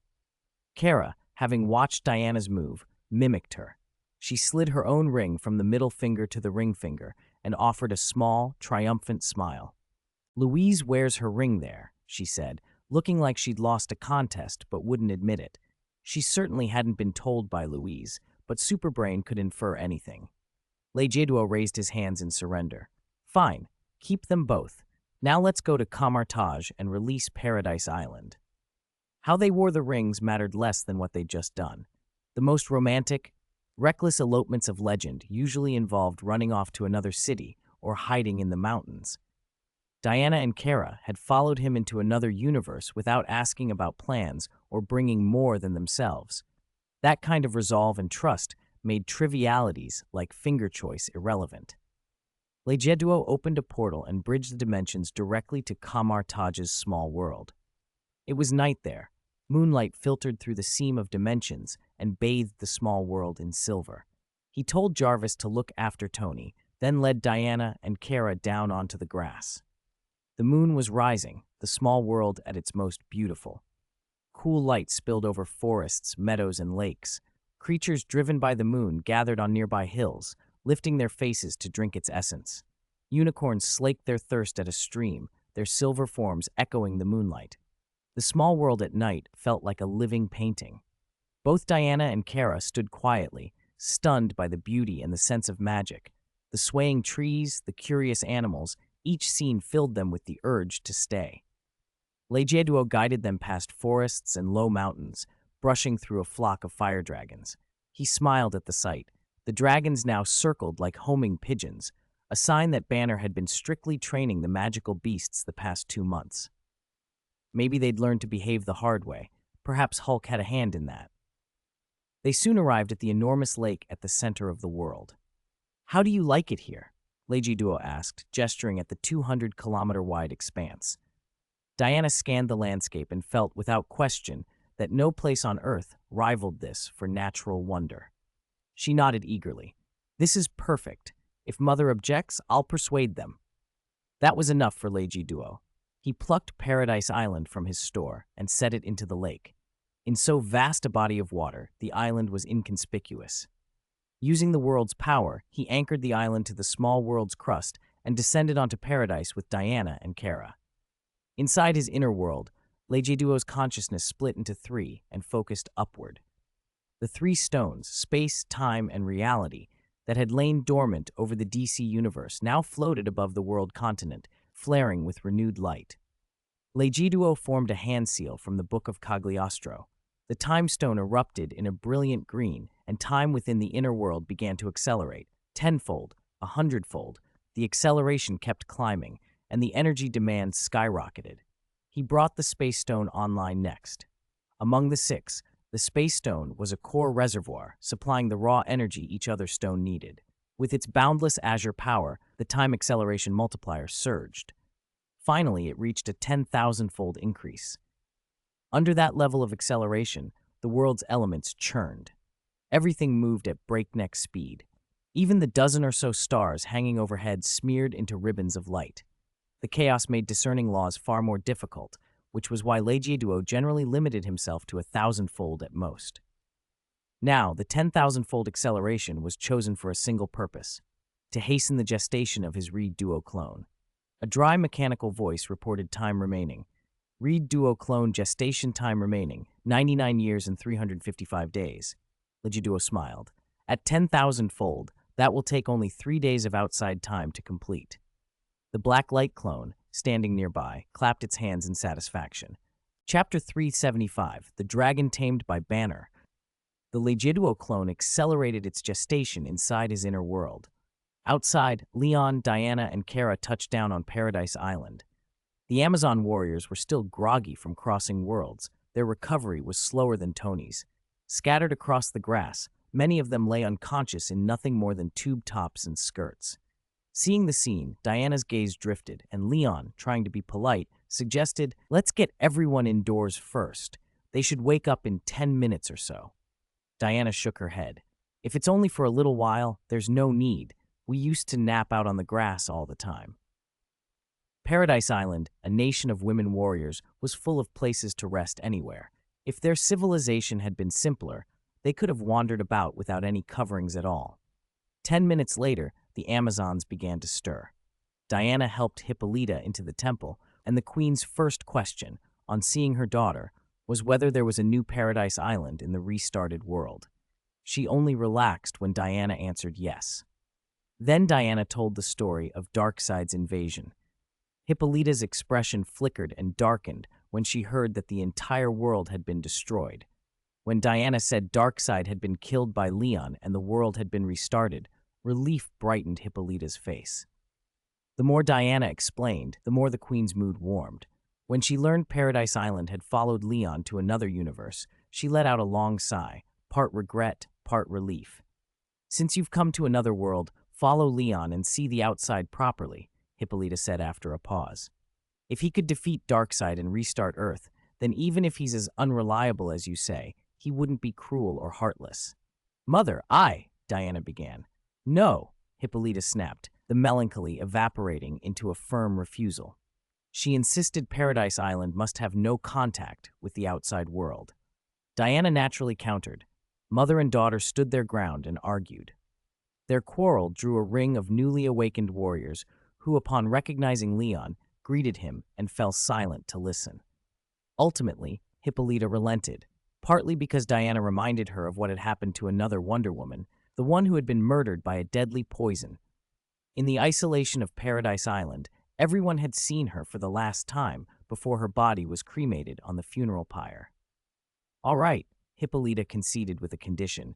"You may settle in this small world you mentioned, but Paradise Island will only allow our own warriors to come and go. Outsiders are forbidden to approach." "That's simple," Diana said.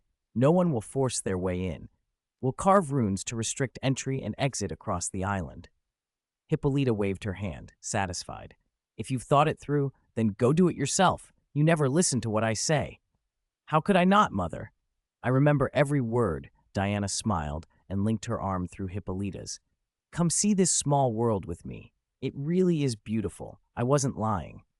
They stepped out of the temple. Diana winked at Leon. It was his cue. Leon silently signaled to the fire dragons that had been circling overhead. They all dropped from the sky at once, immediately terrified. Instead of answering with flames, they cowered, prostrating, tucking their heads under their wings, then peeking out between the feathers with huge, wary eyes. They behaved like well-trained animals. Clearly someone had disciplined them. Hulk had done the training. The image of a green giant wrestling dragons came to Leon's mind. Had he trained them by grabbing their heads and roughhousing one by one? Leon found the biggest fire dragon, spread its wings gently, and rapped its forehead with a heavy hand. The dragon judged the force and found the human in front of it no weaker than the green wizard it knew. Reflexively, it rubbed its massive head against Leon's palm. With that dominant dragon soothed, the others quickly followed, opening their fierce mouths in submissive, almost goofy displays and nudging Leon for attention. "These are magical creatures in the small world, and they're very friendly," Leon told the Amazons, patting the dragon's scaled neck. Each dragon had a saddle strapped to its back, clearly trained as mounts. "They're dragons?" Even Hippolyta and Diana were amazed. Diana had already admired these majestic beings when she'd brushed past them earlier. She had expected myths. She hadn't expected the creatures to be right here, lying placidly and waiting to be ridden. The Amazons had only ever ridden horses. Leon's power was so extreme he could even command dragons. Diana and Kara were the first to climb into their saddles. The other warriors, curious and delighted, chose their own dragons. Leon patted the head of the biggest dragon and said, "Let's go. I'll show you the small world." At his command, The fire dragons beat their wings in rows, following behind Leon. Under the moonlight, their wings stitched a majestic shadow over the forest. From the canopy, a few bowtruckles peeked out, blinking and wondering what antics these beaten but still bold dragons were up to in the middle of the night. They left Paradise Island and discovered the small world wasn't small at all. Even from high above, its edges couldn't be seen. North lay glacial plains, south melted into lava wastes. Western plateaus rose like spines, and the east opened into basin forests. It already had a complete ecological cycle. Leon guided them around the regions, then headed for a floating island at the center. That floating island will be the future Mage Academy, he said. Right now, only a few mages who are building the world remain here. When more people come, only students and teachers will live on the island. He added, the mages of Kamartaj regard protecting Earth as their duty, so you don't have to worry, they won't disturb Paradise Island.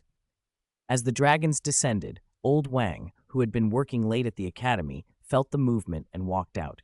He was in a training suit, rubbing his eyes. Leon? Old Wang looked puzzled. Why are you out walking Rooney and the others this late? Banner, no, Hulk already walked them today.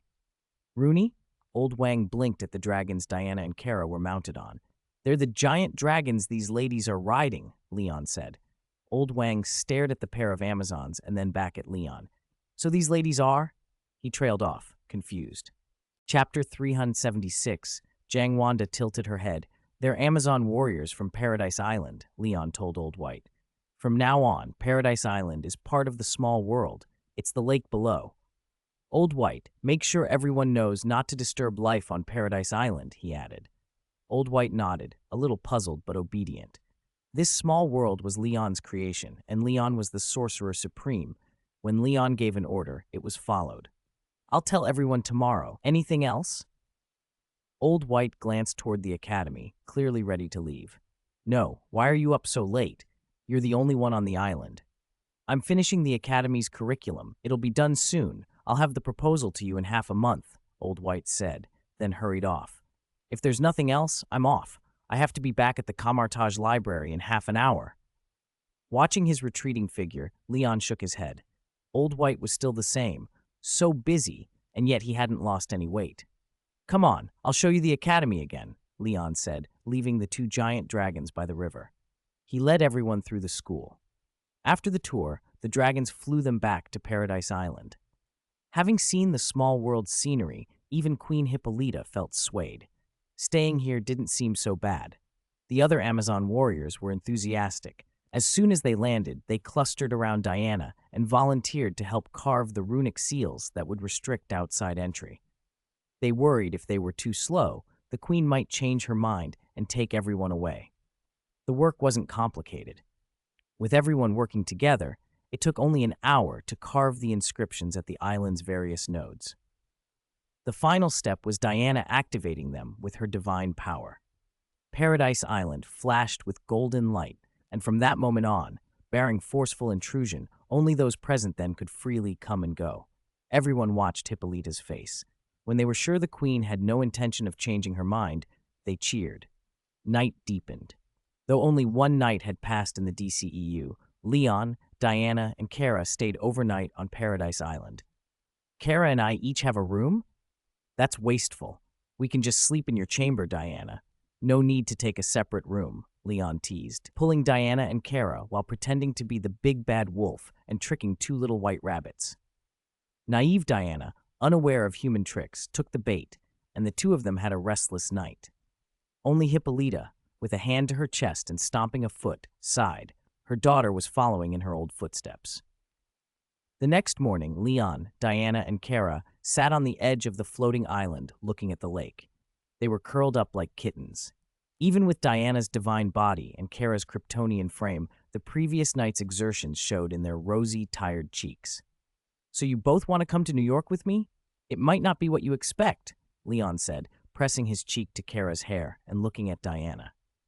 It can't be worse than Gotham, can it? Another Wonder Woman said Gotham is the city of greatest sin, Diana replied, leaning against Leon's shoulder. I want to see life in a big city.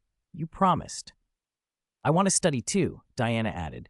Maybe become a museum researcher like the other Wonder Woman. I can help. I'll contact Columbia University. I just graduated from there a few months ago, and the dean likes me a lot. Does he like your talent or your money? Diana teased. Probably both, Leon said, then looked at Kara. What about you, Kara? I want to get stronger. Sunbathing can be done anywhere, but I want to come to New York, Kara said, gazing at the lake. In the morning light, her skin was almost translucent, reminding Leon of when he first awakened his Kryptonian blood, both of them carrying the same hunger to be stronger. There's that spaceship I used to sunbathe on in space, Leon said. You could use it to soak up the sun and come back whenever you want. Kara smiled. Then I'll sunbathe during the day and come find you at night. Not bad, the three of us together at night, Leon replied. No way, don't even think about it, just that one time yesterday. Diana shot him a playful, reproving look. I get it, Diana. Once tomorrow comes, today will be yesterday, right? Leon joked. They laughed, snuggling together as the sun climbed.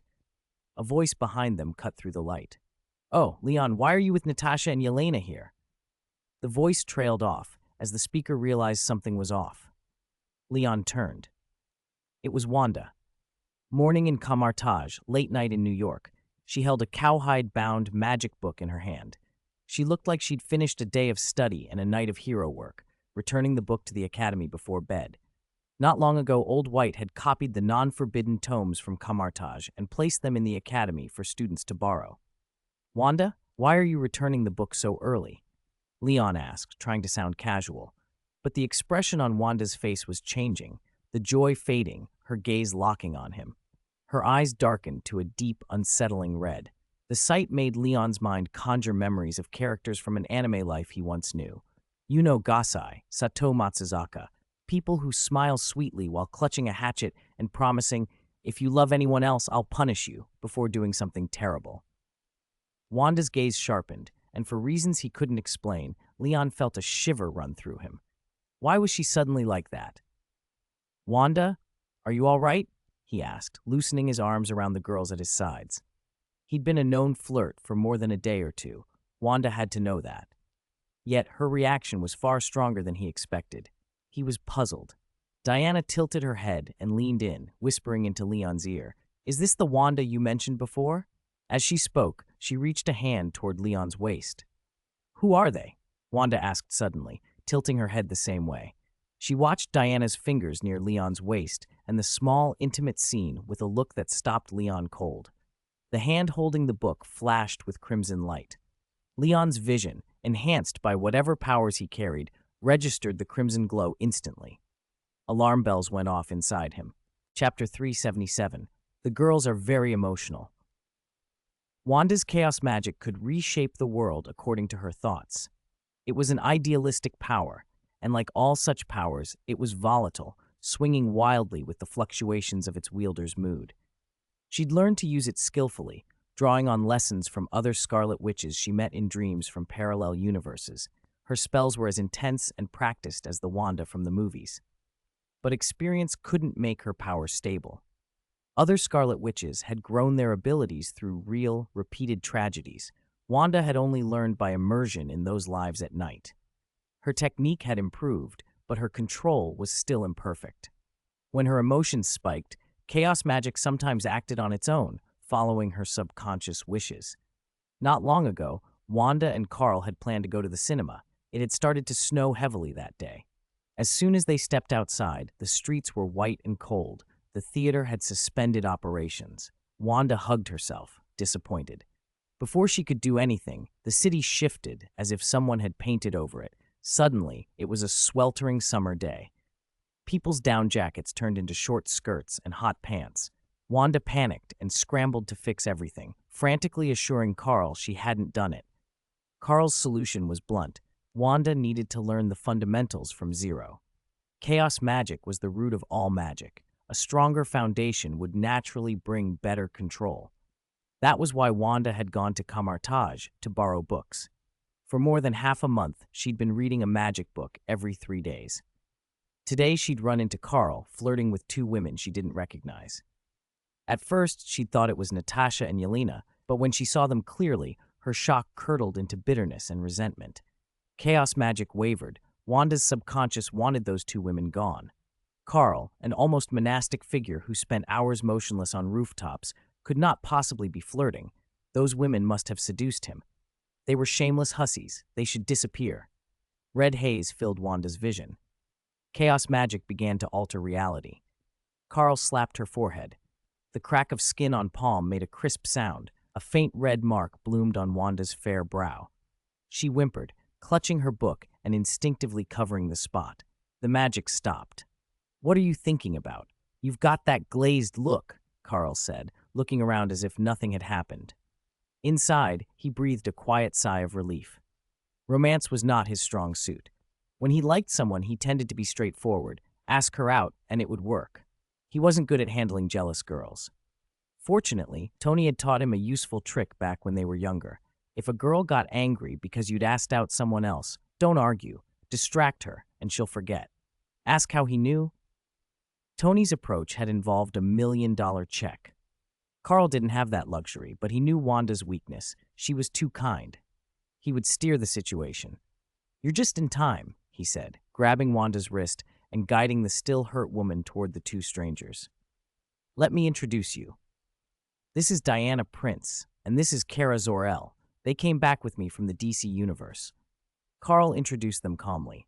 Diana and Kara already knew about Wanda and greeted her with friendly nods. Wanda blinked. "The DC universe? Like the DC I read about? That's right. It's the IP under our superhero company, the DC universe." Carl's tone was casual, but his expression grew serious as he continued. Diana's world was occupied by Darkseid. The apocalypse came and their Earth was destroyed. He focused on Diana and Kara's suffering. The kind part of Wanda softened immediately. And Kara, her planet was destroyed. She wandered the universe. In our version, she was 8 or 9 when she came here and was imprisoned by Luthor. Wanda's eyes widened. She'd read DC Comics. Darkseid and Luthor were hardly signs of a happy ending. Carl nodded. Kara was captive for years. When I finally found her, she'd just stare at the wall, thin as bone. He let the image hang between them. And then the end came for their world. Carl's voice tightened. "Wanda, you know I couldn't just stand by and watch them be buried by the apocalypse." Wanda nodded vigorously. Carl had never been one to turn away from people in need. Carl emphasized the tragedy again before mentioning his own deeds almost as an aside. A few minutes later, Wanda's eyes were red. She'd already started inviting Diana and Kara to her apartment. She couldn't undo what they'd lost, but she could give them warmth and a sense of home in this unfamiliar world. Kara's story in particular reminded Wanda of scars from her own past. Diana and Kara accepted the invitation. They could see Wanda was sincere and kind. Still, something felt off. Were they really as miserable as Carl made them sound? They exchanged a look. After leaving their DCEU, they were actually doing fairly well. But Carl's tearful, tragic framing tugged at them. If they didn't show some sorrow now, they worried they might seem heartless. So moved by Carl's tale and Wanda's compassion, the three women let themselves be led by the moment, emotions swelling as they prepared to step into new, uncertain lives in this world. Chapter 378, It Has Come to This. Let's practice first. All right, we can talk about everything later. Legido stroked Wanda's long hair. Wanda, you have school tomorrow, don't you? Return the books quickly, then go home and get some sleep. Wanda, clutching the magic book, glanced at the time and realized how late it was. Right, I should hurry and return the books. Diana, Kara, when you come to New York, you must come find me. She even waved goodbye to them. Diana waved back. Okay, Kara and I will move to New York very soon. It won't be long. You're moving to New York too? Wanda stopped. Where are you staying? Maybe we'll be close. We don't know yet, Diana said bluntly. Kara and I will be staying at Legiduo's house. Wanda, you should know where it is. Wanda froze. Legiduo's house? So Diana and Kara were going to live at Legiduo's place. They would be living with him. Wanda's mind flashed to the scene she had seen earlier, the three of them nestled together. She'd been intensely uncomfortable then. Her chest had hurt as if struck by a hammer. The ache had faded somewhat, but the memory still made her uneasy. Now, hearing Diana's words, it came back sharper. Maybe she hadn't understood Diana and Kara before, Wanda thought. That's why her reaction had been so strong. Now, knowing both girls' tragic backgrounds, tragedier even, than her own, she found she couldn't hate them. She couldn't stay angry at them. But why was this happening? Wanda had already tried to accept that Legyeduo liked many girls. Natasha and Yelena lived with him in the apartment. He even had Ada and Jill in other worlds. When Legyeduo had told her about that, she felt stifled, but she soothed herself with the thought that she would be the one to stay with him until the end. She'd also believed Legyeduo had little of a social life, just basking on the balcony, so no one else would crowd in. If she watched out for her friend Gwen, she could hold on to him. Who would have guessed that today, inside the small world, she'd seen a scene she never imagined? Two unfamiliar, stunningly beautiful girls intimately close to Legyeduo. They looked like models, and they were clearly comfortable with him. A nameless fire ignited in Wanda, and a storm of negative emotions threatened to consume her until Legyeduo interrupted. She connected Legyeduo's interruption with the scene. Her mind didn't analyze things well, but one thought came suddenly and painfully clear. You're misleading me. No, you're protecting them, Wanda accused, her voice certain and sharp. A surge of grievance swept her. Even though she knew her feelings had been extreme, she felt Legyeduo had misled her and was protecting the others. Most of all, she felt unfairly sidelined. Natasha and Yelena had been there longer. She couldn't change that. But compared to Diana and Kara, wasn't she the one who had come first? Why hadn't Legyeduo accepted her? Why wouldn't he even touch her? Why was he going to other worlds to find other girls? Had it been because she and Pietro had targeted Tony Stark before? That was a long time ago. What could she do now? Anger, sadness, and a sense of being wronged flooded her. Her lips trembled as she pressed them together and looked at Legyeduo with distorted, hurt eyes. You're the biggest jerk in the world, Legyeduo. She slammed the magic book she held into his chest, then spun and ran. She tore open a spatial rift and returned to her apartment. As she fled, tears splashed onto Legyeduo's cheek. Ah, Wanda, wait, he called after her, stunned. He hadn't expected the sudden turn. One moment their goodbye had been warm, the next it had turned stormy. Is this what girls are like? He wondered helplessly, like an unpredictable weather report. Still standing there, Diana pushed Legyeduo's shoulder and tilted her chin toward the direction Wanda had gone. Aren't you going to chase her? Don't be heartless like Zeus. Kara looked at him, puzzled. What's wrong with her? You should go check on her. Diana was straightforward, Kara more gentle. Legyeduo hesitated and then realized his actions had been noticed. No wonder Wanda had been so angry. You two wait for me on Paradise Island, he said. I'll come back and we'll go to New York together. He handed Diana and Kara two smart communicators from Stark Industries. Then he drew a circle in the air with his finger and began the mystic art of portals to reach Wanda's room. Before the space fully opened, though, a dense surge of chaos magic rolled over it and repaired the tier, sealing it shut. It can do that, Legyeduo murmured, stunned. It was the first time his portal had been rejected. He tried again and again, but each time the opening he formed was mended by Wanda's magic. He switched tactics and opened a portal to his own apartment. Natasha and Shirley weren't home, so he leapt from the balcony and flew toward Wanda's building. As soon as he got near, a spatial rift snapped into existence and engulfed him, sending him back to his apartment in an instant. She won't even let me get close, Legyeduo said to himself. Wanda was genuinely angry this time. He could sense her emotions, not just anger but sadness underneath it. Wanda's magic could intercept him precisely and refuse him access. She was still paying attention to him. Legyeduo frowned, thinking, in situations like this, a sincere apology was usually what was needed.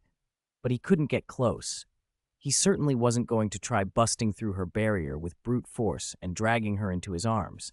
Instead, he realized she needed space. Compared to being angry, Wanda seems more sad. I should let her be alone for a while, he decided.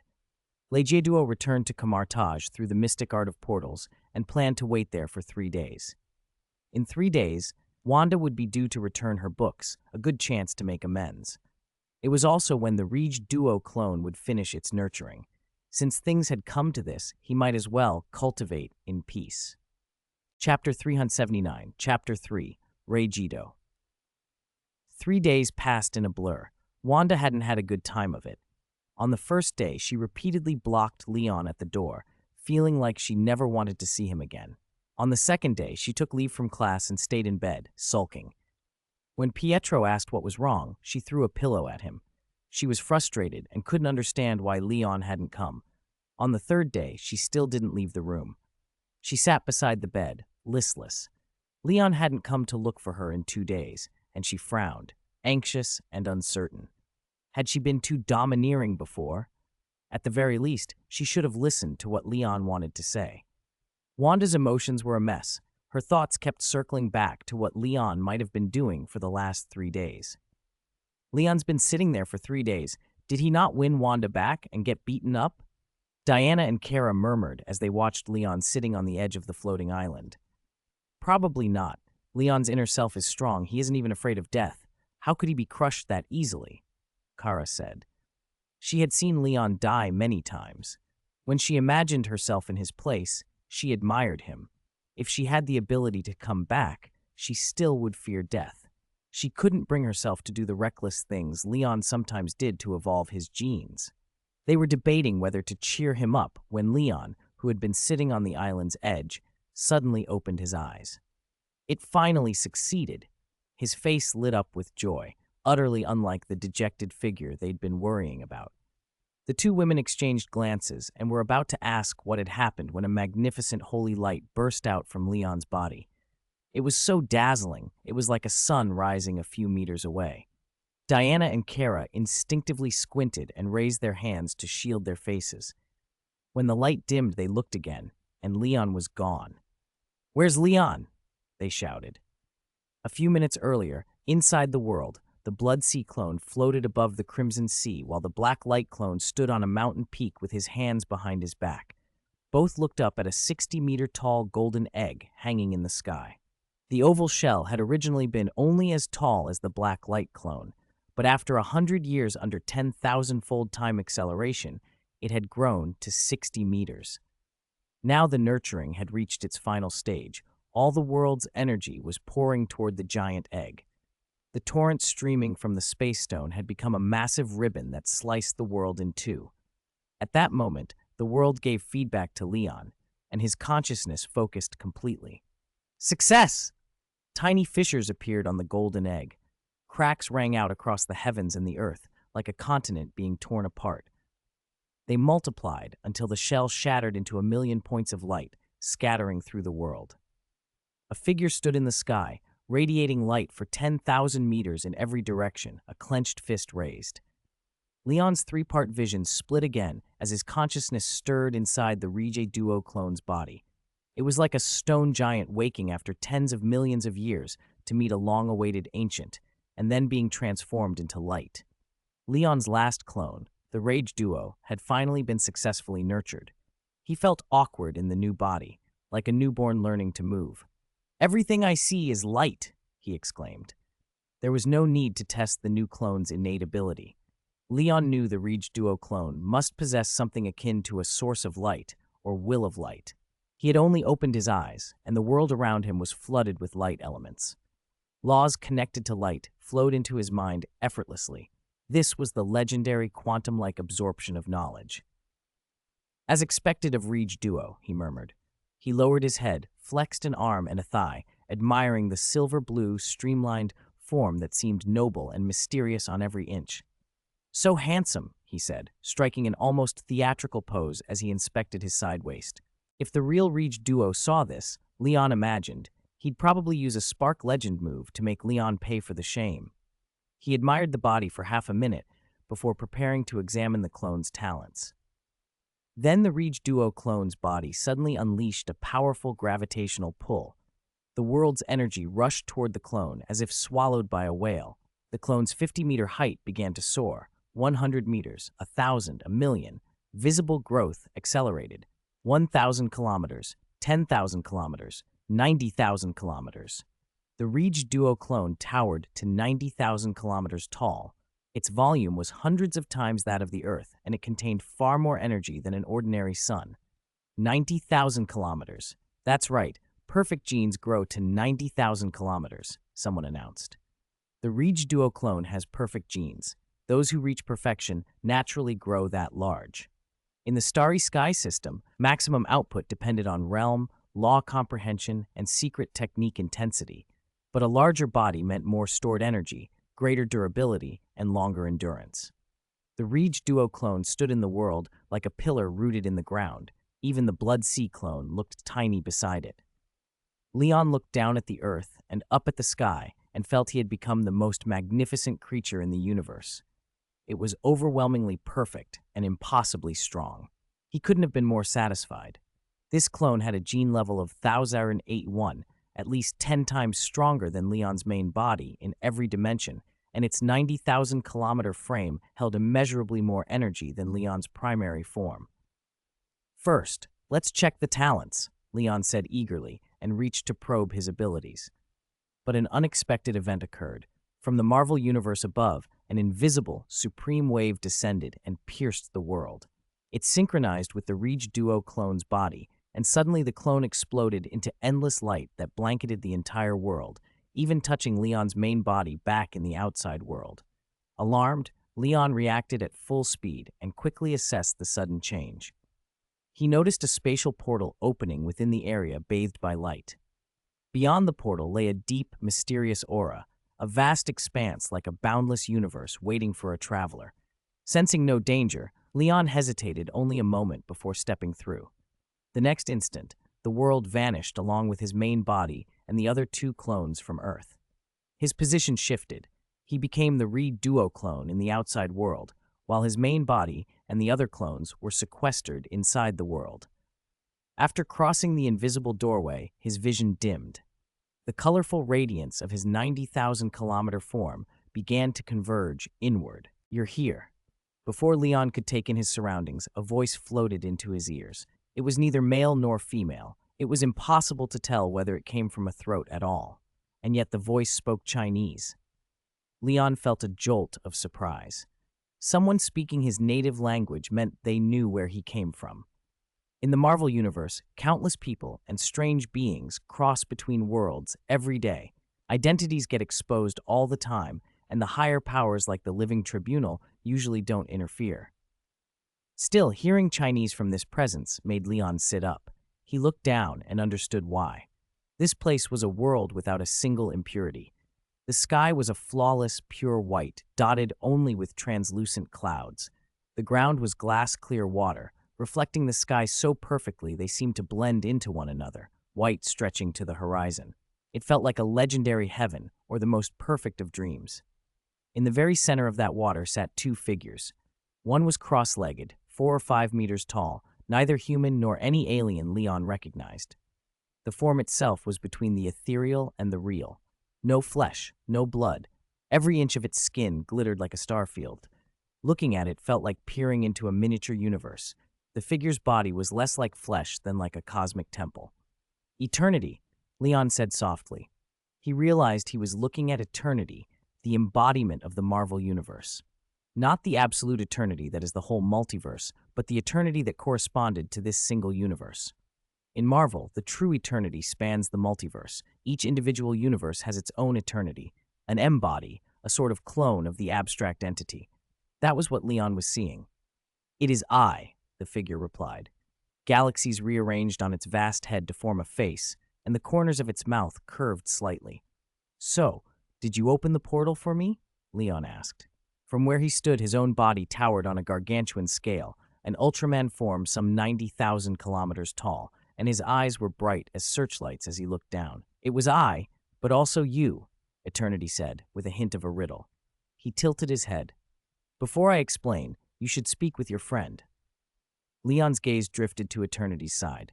Standing there was a bald figure in a yellow robe, hands clasped behind its back. This was the Ancient One, more precisely, the remnant of her soul. "Sorcerer Ancient One, long time no see." "Half a year hardly counts as a long time, Leon," the Ancient One smiled, shaking her head. "You've gone beyond what I imagined. I've observed everything you've done for Earth and for Kamartaj." Even as Leon presented himself in that colossal Ultraman form, the Ancient One's expression showed no surprise. She was seeing his soul directly, not the outward body. Leon grinned. "I thought you must have been enjoying yourself after giving up your duties." I did not abandon my duties, she replied. It was simply my time to die, and I found a suitable successor. So you're pleased about it, Leon said. When I go back, I think I'll change Kamartaj's Wi-Fi password to Gisel. The Ancient One choked on a laugh. If you deem it necessary, then do it. You really don't care about anything now that you're gone, do you? Leon teased. Oh, by the way, Kamartaj will become an academy. Wong wants to hang portraits of past Sorcerer Supremes. Could you spare a wisp of your soul for a portrait? Of course. The Ancient One separated a thin strand of spirit and sent it across the air. Leon caught it without a word, imagining the portrait in which the Ancient One would smile and, on a visitor's first day, whisper, the password is Shh, G-Sol. He nearly lost his composure at the thought. You will see the Academy's grand opening soon, Leon added, tucking the wisp away. He turned back to Eternity. So, great God Eternity, why have you brought me here? Because of your current body, Eternity answered. My body? Legido Ultraman? Leon echoed. Eternity did not directly explain. Instead, he said, almost fondly, I have been waiting for you a long time, Leon. Waiting for me? Leon repeated. You once said you wanted to speak with the one above all, that you wanted me to call you friend. Eternity's voice held amusement. If Leon had not been an Ultraman at this moment, he might have flushed. He had said that, not long ago, standing beside Tony at the graves of Howard's parents, boasting of grand ambitions. He had not expected the very entity he named to have overheard. Still, Leon did not deny it. I did say so, but how did you know? Did I call your name, or have you been watching me? Both, Eternity said. You may not have realized, but when you first returned after leaving the universe, you used your special ability to contact me. Since then I, along with Infinity and Death, have watched you from time to time, Eternity continued bluntly. Leon was speechless for a moment. He'd essentially sent friend requests to some of the universe's biggest names, and apparently one had accepted. So you invited me here because you accepted my friend request? He tried. No, said Eternity, because your avatar, this body of yours, has the qualification to become a conceptual entity. Eternity pointed at him. Your body is eligible to become the embodiment of order and justice. I have granted it. As the words fell, a strange fluctuation, one Leon remembered descending earlier onto the Rage Duo clone, rippled outward again. That fluctuation had been the mark of the clone's qualification to ascend as a concept god. Now Leon understood. The qualification had been given by Eternity. Eternity spoke on, reciting names and aspects as if invoking the universe itself. I am the universe, the primordial fire, the flowing water, the howling wind, and all things upon the earth. My children, entropy, infinity, death, and the others, are embodiments of desolation, of antiquity, of cycles. They are parts of me and represent aspects of the cosmos. He spoke of 7 offspring, each born from him, each the personification of a facet of existence. They hold the power to create and destroy worlds. And you, my friend Leon, Eternity said, turning back to him, from now on this body of yours will also stand as an embodiment of a concept, justice and order. He paused, then added, but you are not like my offspring. They were born from me, extraordinary from the start. You have become a concept not through me. You must bear witness to and uphold your concept. Only by living it will you truly become justice and order.